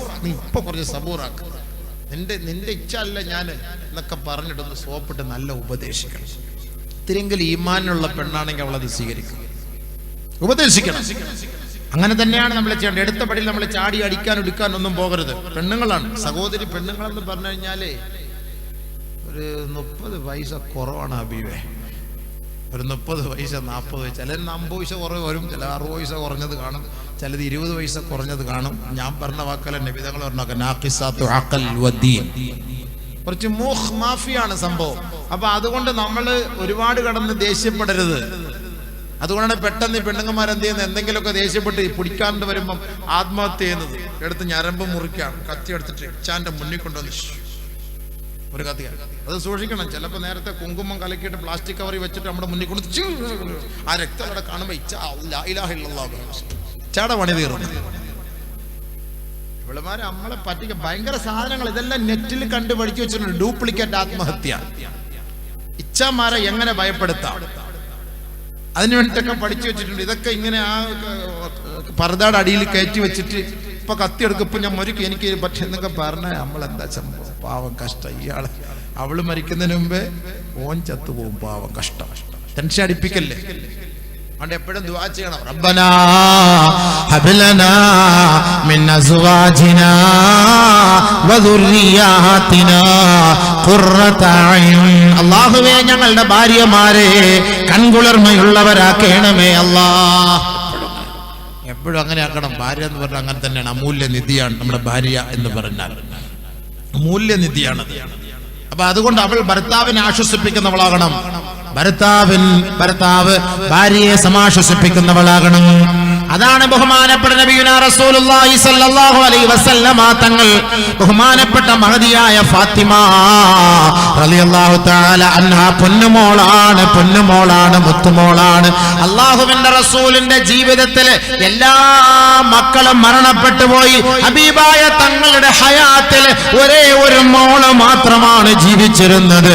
ബഹുമാനപ്പെട്ട ഫാത്തിമ റളിയല്ലാഹു തആല അൻഹാ ഹബീബായ തങ്ങളുടെ അവസാന സമയത്ത് ജീവിച്ചിരുന്നത് മഹദിയായ ഫാത്തിമ റളിയല്ലാഹു തആല അൻഹാ. അതുകൊണ്ട് ഏറ്റവും കൂടുതൽ നബിയുനാ റസൂലുള്ളാഹി തങ്ങൾക്ക് ഫാത്തിമ എന്ന പൊന്നുമോളോട് ഇഷ്ടമാണ്. ഫാത്തിമ റളിയല്ലാഹു തആല അൻഹയെ നബിയുനാ റസൂലുള്ളാഹി തങ്ങൾ ആദരിക്കുമായിരുന്നു. ഇദാ ഖാമത് ഇലാ മജ്ലിസിഹി ഇദാ ജാഅത് ഇലാ മജ്ലിസിൻ നബി സല്ലല്ലാഹു അലൈഹി വസല്ലം, ഫാത്തിമ എന്ന പൊന്നുമോളങ്ങാണ് അല്ലാഹുവിന്റെ റസൂലിന്റെ മജ്ലിസിലേക്ക് നടന്നു വന്നാൽ ഫഖാമ ഇലൈഹാ ഫഖബ്ബലഹാ. അല്ലാഹുവിന്റെ റസൂൽ ഫാത്തിമ മോളെ കണ്ടിട്ട് എഴുന്നേൽക്കുമത്രേ. എഴുന്നേറ്റിട്ട് അവളുടെ നെറ്റിത്തടത്തിൽ ചുംബിക്കുമെന്ന് ഹദീസിൽ കാണാം. ഒരു വാപ്പ ഒരു മകളെ സ്നേഹിക്കേണ്ടത് എങ്ങനെയാണെന്ന് പഠിപ്പിച്ചു തരികയാണ്. അതേപോലെ ഇദാ ജാ റസൂലുള്ളാഹി സ്വല്ലല്ലാഹു അലൈഹി വസല്ലം ഇലാ മജ്ലിസിഹാ, ഹബീബായ തങ്ങൾ പിതാവ് ഫാത്തിമ പൊന്നുമോളുടെ മജ്ലിസിലേക്ക് എങ്ങാനും നടന്നു പോയാൽ ഖാമത്ത് ഇലൈഹി ഫഖബ്ബലതുഹു. അല്ലാഹുവിന്റെ റസൂലിനെ കാണുമ്പോൾ പൊന്നുമോള് ഫാത്തിമ എഴുന്നേറ്റ് നിന്ന് ബഹുമാനപ്പെട്ട ഹബീബായ തങ്ങളുടെ നെറ്റിത്തടത്തിൽ ചുംബനമർപ്പിക്കുമത്രേ.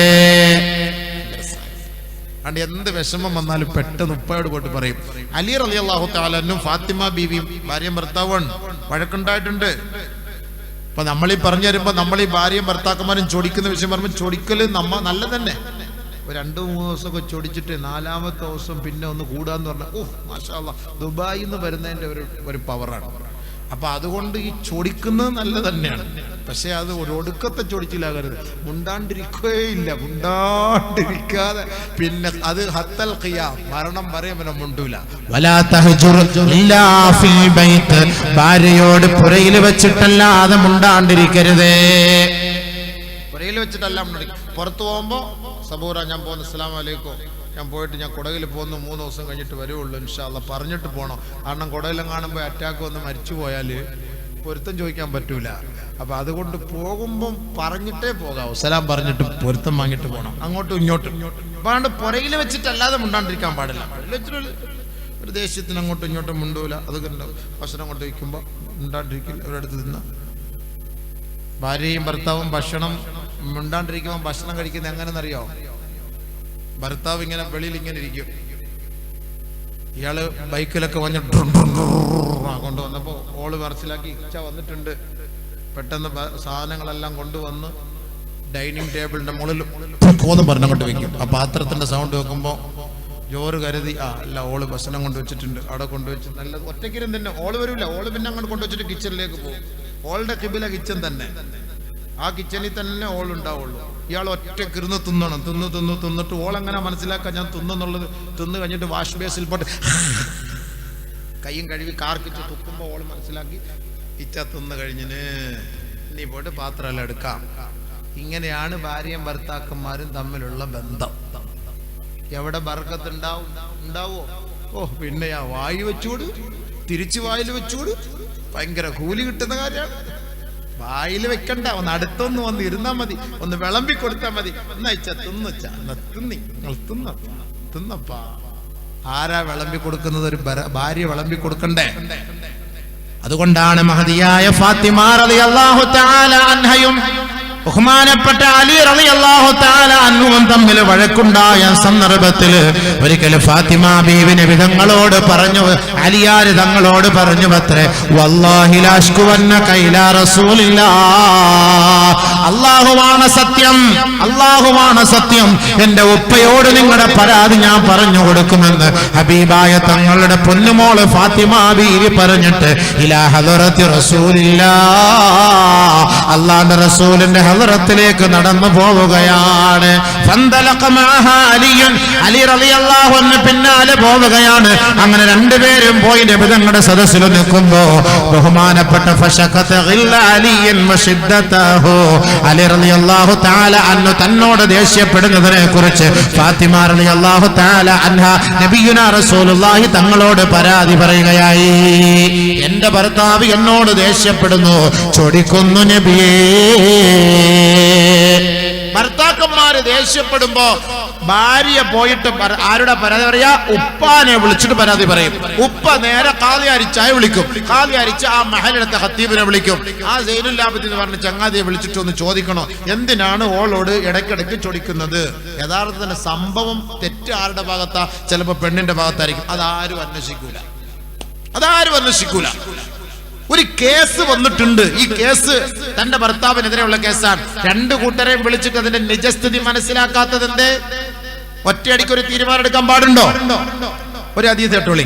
സഫ്വാൻ ഇബ്നു മുഅത്തൽ റളിയല്ലാഹു തആല അൻഹു അദ്ദേഹത്തിന്റെ ഭർത്താവിനെതിരെ ആ മഹദി, ആ സഹോദരി അല്ലാഹുവിന്റെ റസൂലിനോട് പരാതി പറയാൻ പോവുകയാണ്. സഫ്വാൻ ഇബ്നു മുഅത്തൽ റളിയല്ലാഹു അൻഹുവിന്റെ ഭാര്യ പരാതിയായിട്ട് പോകുന്നു ഖാദിയാരി നബിയുനാ റസൂലുള്ളാഹി തങ്ങളുടെ അരികിലേക്ക്. 3 പരാതിയാണ് തന്റെ ഭർത്താവിന്റെ മേലുള്ള പരാതി. 1, സുബഹി നമസ്കരിക്കൂല നബിയെ. 2, എന്നെ നോമ്പെടുക്കാൻ സമ്മതിക്കൂല നബിയെ. 3, എന്നെ സുന്നത്ത് നിസ്കരിക്കുമ്പോ അടിക്കുന്നു നബിയെ. സഫ്വാനെ വിളിച്ചു. നബിയുനാ റസൂലുള്ളാഹി സ്വല്ലല്ലാഹു അലൈഹി വസല്ലം തങ്ങളെ സഫ്വാൻ ഇബ്നു മുഅത്തൽ റളിയല്ലാഹു തആല വിളിച്ചു. ഏയ് സഫ്വാൻ, നിന്റെ ഭാര്യ 3 പരാതി നിനക്കെതിരെ പറയാണ്. എന്താണ് നബിയെ? 1, നീ സുബഹി നിസ്കരിക്കൂല. ശരിയാണോ? നബിയുനാ റസൂലുള്ളാഹി തങ്ങളോട് പിന്നെ കളവ് പറയൂല. ഇവിടൊക്കെ വന്ന ഖാദിയാരിച്ചാന്റെ മുന്നിൽ കളവ് പറയുന്നില്ല. അവിടെ നിന്ന് കളവ് പറഞ്ഞപ്പോ അപ്പോഴേ അള്ളാഹ് അറിയിച്ചു കൊടുക്കുകയാണ്. കളവ് പറയാൻ പറ്റൂല. എന്നാലും നമ്മുടെ ചില മഹാന്മാരുടെ മുന്നിൽ നിന്ന് പോയിട്ട് കളവ് പറയാൻ പറ്റൂല. കാരണം ഇത്തഖൂ ഫിറാസത്തൽ മുഅ്മിൻ ഫഇന്നഹു യൻദുറു നൂറും മിൻ നൂരില്ലാഹ്. അവരൊക്കെ എന്ന് പറഞ്ഞു കഴിഞ്ഞാൽ അള്ളാഹുവിന്റെ നൂറ് കൊണ്ട് നമ്മളെ മനസ്സിലാക്കും. അതാണ് ചില ആളുകളൊക്കെ പറയുന്നത്, നീ അന്നലെ അടി ഉണ്ടാക്കിയില്ലേ, നീ അങ്ങനെ ഉണ്ടാക്കിയില്ല. ചില മഹാന്മാരുടെ അരികിലൊക്കെ പോകുമ്പോ സൂക്ഷിച്ചു പോകണം. അപ്പോ അവരുടെ ആ ഒരു ഫിറാസത്ത് കൊണ്ട് നമ്മളെ മനസ്സിലാക്കും. ബഹുമാനപ്പെട്ട അബൂ ഹനീഫ റളിയല്ലാഹു തആല അൻഹു അദ്ദേഹത്തിന് അങ്ങനെ ഒരു കഴിവ് അല്ലാഹു തആല കൊടുത്തിരുന്നു. ഒരു മനുഷ്യൻ ചെയ്ത തെറ്റ് അദ്ദേഹത്തിന് മനസ്സിലാക്കാൻ പറ്റും. അങ്ങനെ ഒരിക്കൽ അദ്ദേഹം പള്ളിയിൽ പോകുമ്പോൾ ഒരു ചെറുപ്പക്കാരൻ വ്യഭിചരിച്ചിട്ട് നിസ്കരിക്കാൻ വേണ്ടി ഒളു കൊടുക്കുന്നു. അങ്ങനെ ഒളു കൊടുക്കുന്ന സമയത്ത് അദ്ദേഹത്തിന്റെ വ്യഭിചാരത്തിന്റെ ആ വെള്ളം ഇങ്ങനെ വീഴാ താഴോട്ട്. ബഹുമാനപ്പെട്ട അബൂ ഹനീഫ റളിയല്ലാഹു തആല അൻഹു അത് കണ്ടിട്ട് ചെറുപ്പക്കാരോട് പറഞ്ഞു, യാ ഫതാ തുബ് ഇലല്ലാഹ്, ചെറുപ്പക്കാർ അല്ലാഹുവിനോട് നീ തൗബ ചെയ്യ്, സിനായിൽ നിന്ന് അല്ലാഹുവിനോട് നീ തൗബ ചെയ്യുന്ന ബഹുമാനപ്പെട്ട അബൂ ഹനീഫ റളിയല്ലാഹു പറഞ്ഞിട്ട് അദ്ദേഹം ദുആ ചെയ്തു, അല്ലാഹ് ഈ സൃഷ്ടികളുടെ തെറ്റുകൾ എന്റെ മുന്നിൽ കാണിക്കുന്ന കറാമത്ത് എനിക്ക് നീ എടുത്തുകള പടച്ചവനെ, എനിക്കത് വേണ്ട പടച്ചവനെ. അന്നത്തോടുകൂടി ആ കറാമത്ത് അദ്ദേഹത്തിന് അള്ളാഹു എടുത്തു കളഞ്ഞു. ഇപ്പൊ ചില മഹത്തുക്കൾക്ക് അത് കാണാനും അറിയാനും പറ്റും. അതുകൊണ്ട് കളവ് പറയുമ്പോൾ സൂക്ഷിക്കണം. ചിലയിടത്തൊക്കെ പോയിരുന്നിട്ട് നബി സല്ലല്ലാഹു അലൈഹി വസല്ലമ തങ്ങളുടെ അരികിലേക്ക് വന്നു. സഫ്വാൻ ഇബ്നു മുഅത്തലിനെ വിളിച്ചു. സഫ്വാൻ, നീ സുബഹിസ്കരിക്കൂല അല്ലേ? നബിയെ, ഞാൻ അങ്ങനെ അറിഞ്ഞുകൊണ്ട് സുബഹിസ്കരിക്കാത്തതല്ല. ഞാൻ ഒരു വിറക് കച്ചവടക്കാരനാണ്. വിറക് ശേഖരിക്കാൻ വേണ്ടി കിലോമീറ്ററുകൾക്കപ്പുറം ഞാൻ മദീനയിൽ നടന്നു പോയിട്ട് ഒരുപക്ഷെ പാതിര കഴിഞ്ഞ് 2 മണി 3 മണിക്കൊക്കെ തിരിച്ചു വരുമ്പോൾ ഞാൻ അറിയാതെ ക്ഷീണം കൊണ്ട് ഉറങ്ങിപ്പോകുന്നതാണ് നബിയെ, അതല്ലാതെ ഞാൻ സുബഹി മുടക്കാറില്ല. സഫ്വാൻ ഇബ്നു മുഅത്തലിനോട് നബീന റസൂലുള്ളാഹി തങ്ങൾ പറഞ്ഞു, ഇനി അങ്ങനെ സംഭവിച്ചാൽ ഉണർന്ന ഉടനെ സുബഹി നമസ്കരിക്കണേ. നമ്മളൊക്കെ ഇപ്പൊ യാത്രയെല്ലാം കഴിഞ്ഞ് ക്ഷീണിച്ച് അവശരായിട്ട് കിടക്കുമ്പോൾ ഇപ്പൊ 6 മണി, അപ്പൊ 6:40 വരെയൊക്കെ ഉണ്ട് സമയം. നമ്മൾ ഉറക്കത്തിൽ നിന്ന് ഉണർന്നപ്പോൾ 6:45, ഇപ്പൊ 6:45 കളായി, ഇനി കുറച്ചുകൂടെ ഉറങ്ങിട്ട് 8 മണി കഴിഞ്ഞിട്ട് നിസ്കരിക്കുക. അങ്ങനെ കരുതരുത്. ഉടനെ തന്നെ എഴുന്നേറ്റ് നിസ്കരിക്കുക. അപ്പൊ നമുക്ക് അൽഹംദുലില്ലാഹ് അള്ളാഹുവിന്റെ റസൂൽ പറഞ്ഞ ആ ഒരു സുന്നത്ത് നമുക്ക് കിട്ടും. നമ്മുടെ ഫർള് നമുക്ക് കിട്ടും. കാരണം ഞാൻ അറിയാതെ ഉറങ്ങിപ്പോയതാണ്. അപ്പൊ സമയം കഴിഞ്ഞു, സൂര്യൻ ഉദിച്ചു, പെട്ടെന്ന് എഴുന്നേറ്റ ഉടനെ എന്നാ പിന്നെ അരമണിക്കൂറുടെ കിടന്നിട്ട് എഴുന്നേക്ക, എന്തായാലും ഖളായി. അങ്ങനെ കരുതരുത്, ഉടനെ എഴുന്നേറ്റ് നമസ്കരിക്കണം. രണ്ടാമത്, എന്തിനാണ് അവള് സുന്നത്ത് നോമ്പെടുക്കുമ്പോ നീ അതിൽ നിന്ന് പിന്തിരിപ്പിക്കുന്നത്? ഹബീബായ റസൂലുള്ളാഹി തങ്ങളോട് സഫ്വാൻ ഇബ്നു മുഅത്തൽ പറയുകയാ, അല്ലാഹുവിന്റെ റസൂലേ, ഞാനൊരു ചെറുപ്പക്കാരനാണ് നബിയേ, ശാരീരികമായ വിചാരങ്ങൾ എനിക്കുണ്ട് നബിയേ. ഒരു പക്ഷേ എനിക്ക് തന്റെ ഭാര്യയുമായി ബന്ധപ്പെടാൻ രാത്രി സൗകര്യം ലഭിച്ചു എന്ന് വരില്ല. എന്റെ ജോലിയുമായി ബന്ധപ്പെട്ട് ഞാൻ ദീർഘദൂര യാത്ര ചെയ്ത് പകലിന്റെ സമയങ്ങളിലാണ് എനിക്കതിന് അവസരം ലഭിക്കുക. പല സന്ദർഭങ്ങളിലും ഞാൻ അവളോട് നോമ്പ് പിടിക്കരുതെന്ന് പറഞ്ഞിട്ട് അവളത് കേട്ടില്ല. ഞാൻ പല സന്ദർഭങ്ങളും വിട്ടുവീഴ്ച ചെയ്തു. എന്റെ വിചാരങ്ങൾ പൂർത്തീകരിക്കാൻ ഒരു ദിവസം അവളെ പകലിന്റെ സമയത്ത് ഞാൻ ക്ഷണിച്ചപ്പോ എനിക്ക് നോമ്പാണെന്ന് പറഞ്ഞപ്പോൾ അതിൽ നിന്ന് ഞാൻ പിന്തിരിക്കുകയുണ്ടായി. ഞാൻ ചെയ്ത തെറ്റതാണ്. ഫർള് നോമ്പല്ല, സുന്നത്ത് നോമ്പ് കേട്ടോ. ഫർള് റമദാൻ മാസത്തിൽ നോമ്പ് എടുക്കണ്ട, ഏത് ഇച്ചാന്റെ ഉപ്പ പറഞ്ഞാലും അത് കേൾക്കണ്ട. സുന്നത്ത് നോമ്പാണ്. ദുബായിൽ നിന്ന് ആള് 2 വർഷം കഴിഞ്ഞിട്ട് വരുമ്പോൾ ഇവിടെ തിങ്കളാഴ്ചയാണ് ഫ്ലൈറ്റ് കിട്ടിയത്. മംഗലാപുരത്ത് 10 മണിക്ക് വന്ന് ഇറങ്ങി. കുട്ടികളൊക്കെ സ്കൂളിൽ പോയ സമയത്ത് ഓള് മാത്രമാണ് പോയത്. വിളിച്ചുകൊണ്ട് വന്ന് അൽഹംദുലില്ലാ റാഹത്തായിട്ട് 2 വർഷത്തെ ഖളാ അൽ ഹാജത്ത് നിറവേറ്റാൻ പറ്റിയ ഒരു അവസരമാണല്ലോ എന്ന് കരുതുമ്പോൾ ഇന്ന് സുന്നത്ത് നോമ്പ് NRCക്കെതിരെ ഒരു സുന്നത്ത് നോമ്പ് എടുത്തിട്ടുണ്ട്. എന്നെ ഒന്നും ചെയ്യല്ല, നമുക്ക് രാത്രിയാകാന്ന് പറയുന്നൊരു ദുൽമല്ലേ?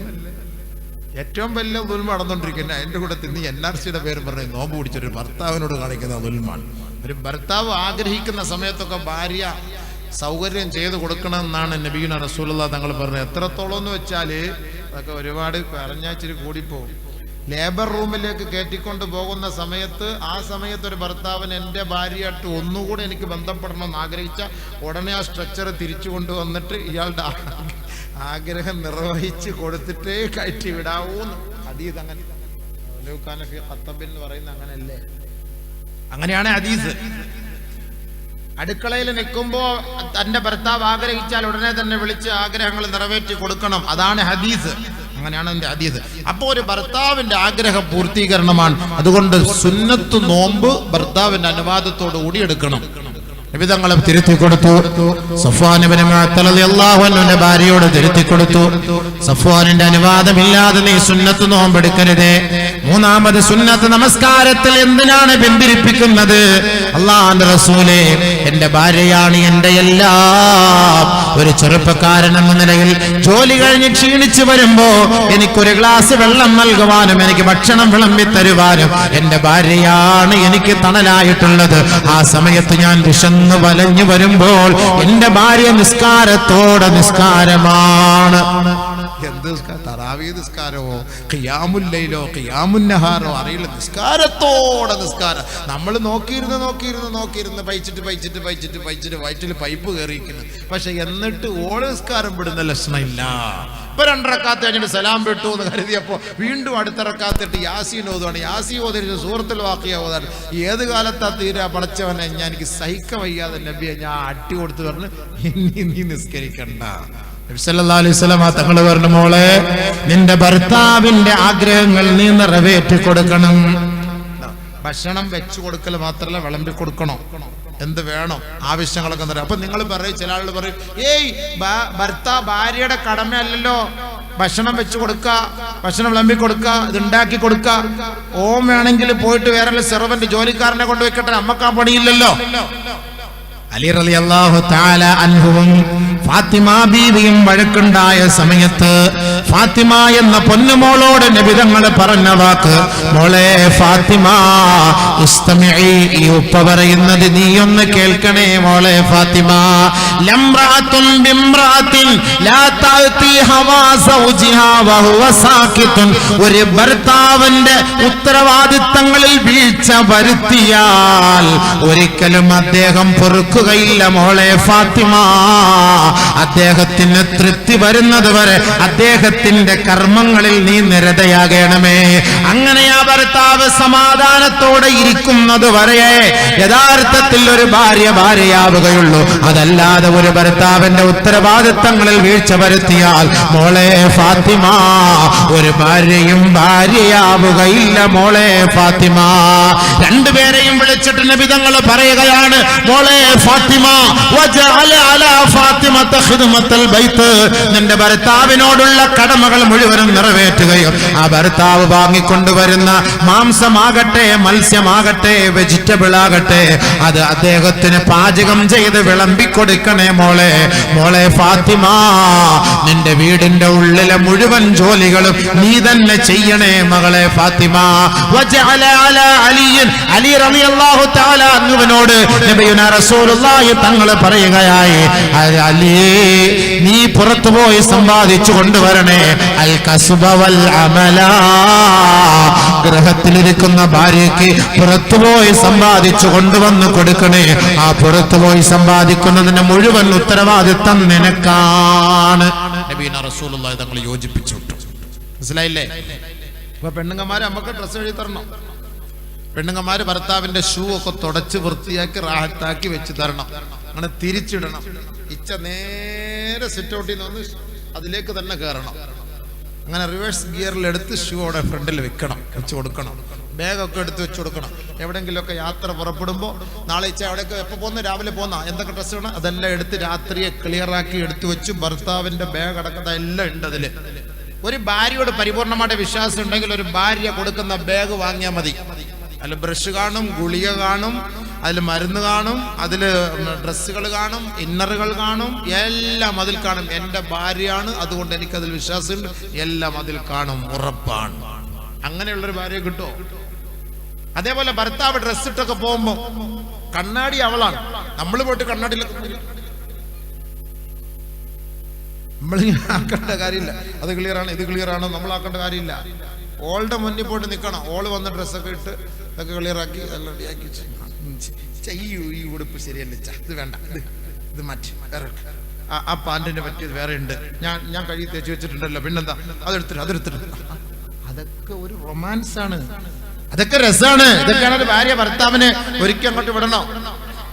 ഞങ്ങളുടെ ഇച്ചാടൻ കാര്യമല്ല ഈ പറയുന്നത്. ഞങ്ങളുടെ ചെറിയ നമുക്കിപ്പോൾ നമ്മൾ തന്നെ ഡ്രസ്സ് ഇടാൻ പോവാന്നുള്ളതല്ല. ഇപ്പൊ നമ്മളെ ഒരുക്കാൻ ഇപ്പൊ പള്ളിക്ക് ആര് വരാൻ, പള്ളിയിൽ കത്തിപ്പാട്ടിരിക്കും. നമ്മളിപ്പോ റൂമിൽ ഇനി പെണ്ണുങ്ങ നമ്മുടെ ഭാര്യ വന്നാൽ തന്നെ പറയും, ആ ഉസ്താദ് ബാക്കിലൂടെ ഒരു പെണ്ണിനെ കൊണ്ടുവന്ന്, നിങ്ങൾ അറിഞ്ഞില്ല, പെട്ടെന്ന് അത് ഫോട്ടോ എടുത്തിട്ട് അത് മതി പിന്നെ സംഭവം. അതുകൊണ്ട് പുരക്കുള്ള കാര്യം പറയുന്നത്, അത് ഭാര്യയ്ക്കും ഭർത്താവിനും സന്തോഷം ഉണ്ടാക്കും, കുടുംബ ജീവിതത്തിൽ സന്തോഷം ഉണ്ടാക്കും, അത് ഉണ്ടാക്കി കൊടുക്കണം. അതുകൊണ്ട് ഫാത്തിമ ബീവി നബിയുന റസൂലുള്ളാഹി തങ്ങളുടെ മകളാണ്. ആ ഫാത്തിമ എന്ന പൊന്നുമോള് മരിക്കാറായ സമയം അലി റളിയല്ലാഹു തആല അൻഹുവിനെ വിളിച്ചിട്ട് പറഞ്ഞു, അലി റളിയല്ലാഹുവിനെ വിളിച്ചിട്ട് ലാസ്റ്റ് ഘട്ടം നോക്കണം. അതാണ് പൊരുത്തം വാങ്ങണം എന്ന് പറഞ്ഞത്. നമ്മുടെ ഭർത്താക്കന്മാർക്ക് എന്തെങ്കിലുമൊക്കെ അസുഖം വന്നാൽ പെട്ടെന്ന് പോയിട്ട് പൊരുത്തപ്പെട്ടു കൊടുക്കണം, അങ്ങോട്ടും ഇങ്ങോട്ടും കേട്ടോ. അത് ഏറ്റവും നല്ല കാര്യമാണ്. കാരണം എന്തെങ്കിലുമൊക്കെ നമ്മുടെ ജീവിതത്തിൽ, കുടുംബജീവിതമാണ്, എന്തെങ്കിലുമൊക്കെ ചെറിയ പ്രശ്നം വരുമ്പോൾ നമ്മൾ മാപ്പ് ചെയ്ത് കൊടുത്തില്ല എങ്കിൽ നമുക്ക് നാളെ ആഖിറത്തിൽ കുല്ലുക്കും റാഇൻ വ കുല്ലുക്കും മസ്ഊലൻ റഅയ്യത്തി, അതിന്റെ പേര് നമ്മൾ ചോദ്യം ചെയ്യപ്പെടും. അതുകൊണ്ടാണ് ഖദീജ റളിയല്ലാഹു തആല 40 വർഷക്കാലം കുടുംബജീവിതം നയിച്ചു. നബീന റസൂലുള്ളാഹി സ്വല്ലല്ലാഹു അലൈഹി വസല്ലമ 25 വർഷക്കാലം ഹബീബുന റസൂലുള്ളാഹി സ്വല്ലല്ലാഹു അലൈഹി വസല്ലമ തങ്ങളുമായി കുടുംബജീവിതം നയിച്ചു. ആ കുടുംബജീവിതം നയിച്ച അവസാന സമയം ഹബീബുന റസൂലുള്ളാഹി തങ്ങൾ ഖദീജ റളിയല്ലാഹു തആല വിട പറയാൻ പോവുകയാണ്.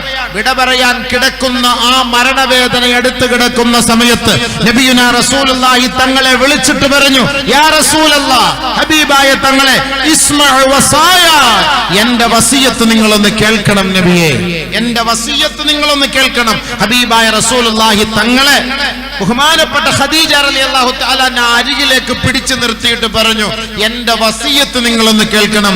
പറയൂ ഖദീജ, എന്താണ് നിന്റെ വസിയത്ത്? ഫഅഫുനി യാ റസൂലല്ലാഹ്, നബിയേ, എന്റെ വഫാത്തിന്റെ സമയം ഇതാ അടുത്തിരിക്കുകയാ. 25 വർഷ കാലയളവിലെ നമ്മുടെ ദാമ്പത്യ ജീവിതത്തില് ഒരുപാട് അപാകതകൾ വന്നിട്ടുണ്ട് നബിയേ. ഒരു ഭാര്യ എന്ന നിലയിൽ അങ്ങ് ലോകത്തിന്റെ നിറകുടമാണ്, പ്രകാശമാണ്, അങ്ങ് ലോകത്തിന്റെ കെടാവിളക്കാണ്. അങ്ങയുടെ ജീവിതത്തിൽ സഖിയായി വന്ന എനിക്ക് അങ്ങയോടുള്ള ഉത്തരവാദിത്തങ്ങൾ നിറവേറ്റാൻ കഴിയാതെ പോയിട്ടുണ്ട്. അതുകൊണ്ട് അല്ലാഹുവിന്റെ റസൂലേ, നാളെ ആഖിറത്തിലെത്തുമ്പോ ഒരു പ്രവാചകന്റെ പത്നിയായിരുന്നതിന്റെ പേരിൽ എന്തേ ആ ദാമ്പത്യ ജീവിതത്തിൽ ന്യൂനതകൾ വരുത്തിയത് എന്ന് ജനങ്ങളുടെ മുന്നിൽ വെച്ച് ചോദ്യം ഉന്നയിക്കാൻ പാടില്ല. അങ്ങനെ അതിൽ ഞാൻ നിന്നെയാകാൻ പാടില്ല. അതുകൊണ്ട് അല്ലാഹുവിന്റെ റസൂലേ, നമ്മുടെ ദാമ്പത്യ ജീവിതത്തിൽ വന്ന അപാകതകൾ പരിഹരിച്ചുകൊണ്ട് ഫഅഫുനി യാ റസൂലല്ലാഹ്, എനിക്ക് മാപ്പ് നൽകണേ, മാപ്പ് നൽകണേ, മാപ്പ് നൽകണേ ഹബീബേ. അല്ലാഹുവിന്റെ റസൂലിന് സഹിക്കാൻ കഴിഞ്ഞില്ല, ഹബീബായ തങ്ങൾക്ക് അത് ഉൾക്കൊള്ളാൻ കഴിഞ്ഞില്ല. തന്റെ ജീവിതത്തിന്റെ സഖിയായി, ഇണയായി, തുണയായി, തണലായി വന്ന മഹദിയായ ഖദീജ റളിയല്ലാഹു തആല അൻഹാ, അല്ലാഹുവിന്റെ റസൂലിന്റെ എല്ലാമായിരുന്ന ഖദീജ. ആ ഖദീജയെ കൊണ്ടാണ് നബി തങ്ങൾക്ക് ഏറ്റവും കൂടുതൽ സന്തോഷമുണ്ടായത്. ആ ഖദീജയിൽ നിന്നാണ് നബി തങ്ങൾക്ക് മക്കളെ അല്ലാഹു നൽകിയത്. ആ ഖദീജയുടെ സമ്പത്ത് കൊണ്ടാണ് അല്ലാഹുവിന്റെ ദീനിനെ വളർത്താൻ കഴിഞ്ഞത്. അതുകൊണ്ട് ഖദീജ ഹാശാ വകല്ലാ, അങ്ങനെ പറയല്ലേ ഖദീജ, അങ്ങനെ പറയല്ലേ ഖദീജ, എനിക്കത് സഹിക്കാൻ കഴിയില്ല ഖദീജ. നിന്റെ ജീവിതത്തിൽ ഒരു ന്യൂനതകളും ഞാൻ കണ്ടിട്ടില്ല ഖദീജ. നിന്നിൽ നിന്ന് ഒരു ന്യൂനത പോലും ഞാൻ കണ്ടിട്ടില്ല ഖദീജ. എന്റെ ഇന്നേ സമയം വരെ എന്റെ ഖദീജ, നീ എന്റെ തണലാണ്, എന്റെ കുളിരാണ്, എന്റെ ഇണയാണ്, എന്റെ പ്രണയിനിയാണ്, എന്റെ പ്രിയങ്കരിയാണ്, എന്റെ എല്ലാമാണ്. അതുകൊണ്ട് എന്നോട് നീ പൊരുത്തം ചോദിക്കരുതേ.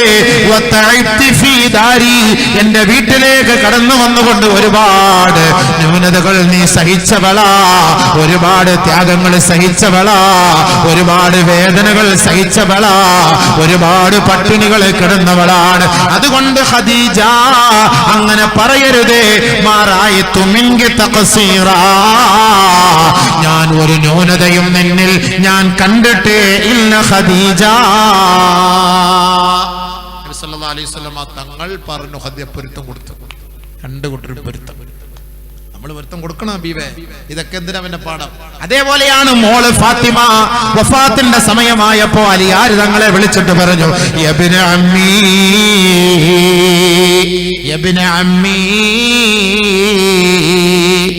എനിക്ക് വല്ലാത്ത ഒരു വിഷമമുണ്ട്, ഒരു വല്ലാത്ത പ്രയാസമുണ്ട്. ഞാൻ അങ്ങയുടെ ജീവിതത്തിലേക്ക് കടന്നു വന്ന് ഇന്നുവരെ ഞാൻ അങ്ങയെ വഞ്ചിച്ചിട്ടില്ല. വലാ കദാബൻ വലാ ഖായിനാ വലാ ഖാലഫ്തുക ഫീ അംരിക. ഇന്ന് വരെ അങ്ങയുടെ ജീവിതത്തിൽ അങ്ങയുടെ വാക്കുകൾക്ക് ഞാൻ എതിരഭിപ്രായം പറഞ്ഞിട്ടില്ല.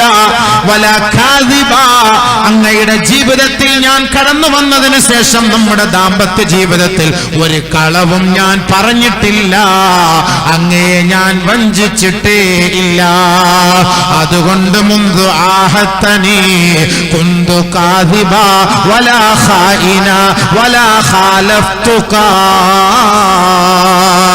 ഞാൻ വഞ്ചിക്കുകയോ അങ്ങയോട് കളവ് പറയുകയോ അങ്ങയെ ചതിക്കുകയോ അങ്ങയുടെ വാക്കുകൾക്ക് വിഘാതം നിൽക്കുകയോ ഞാൻ ചെയ്തിട്ടേ ഇല്ല.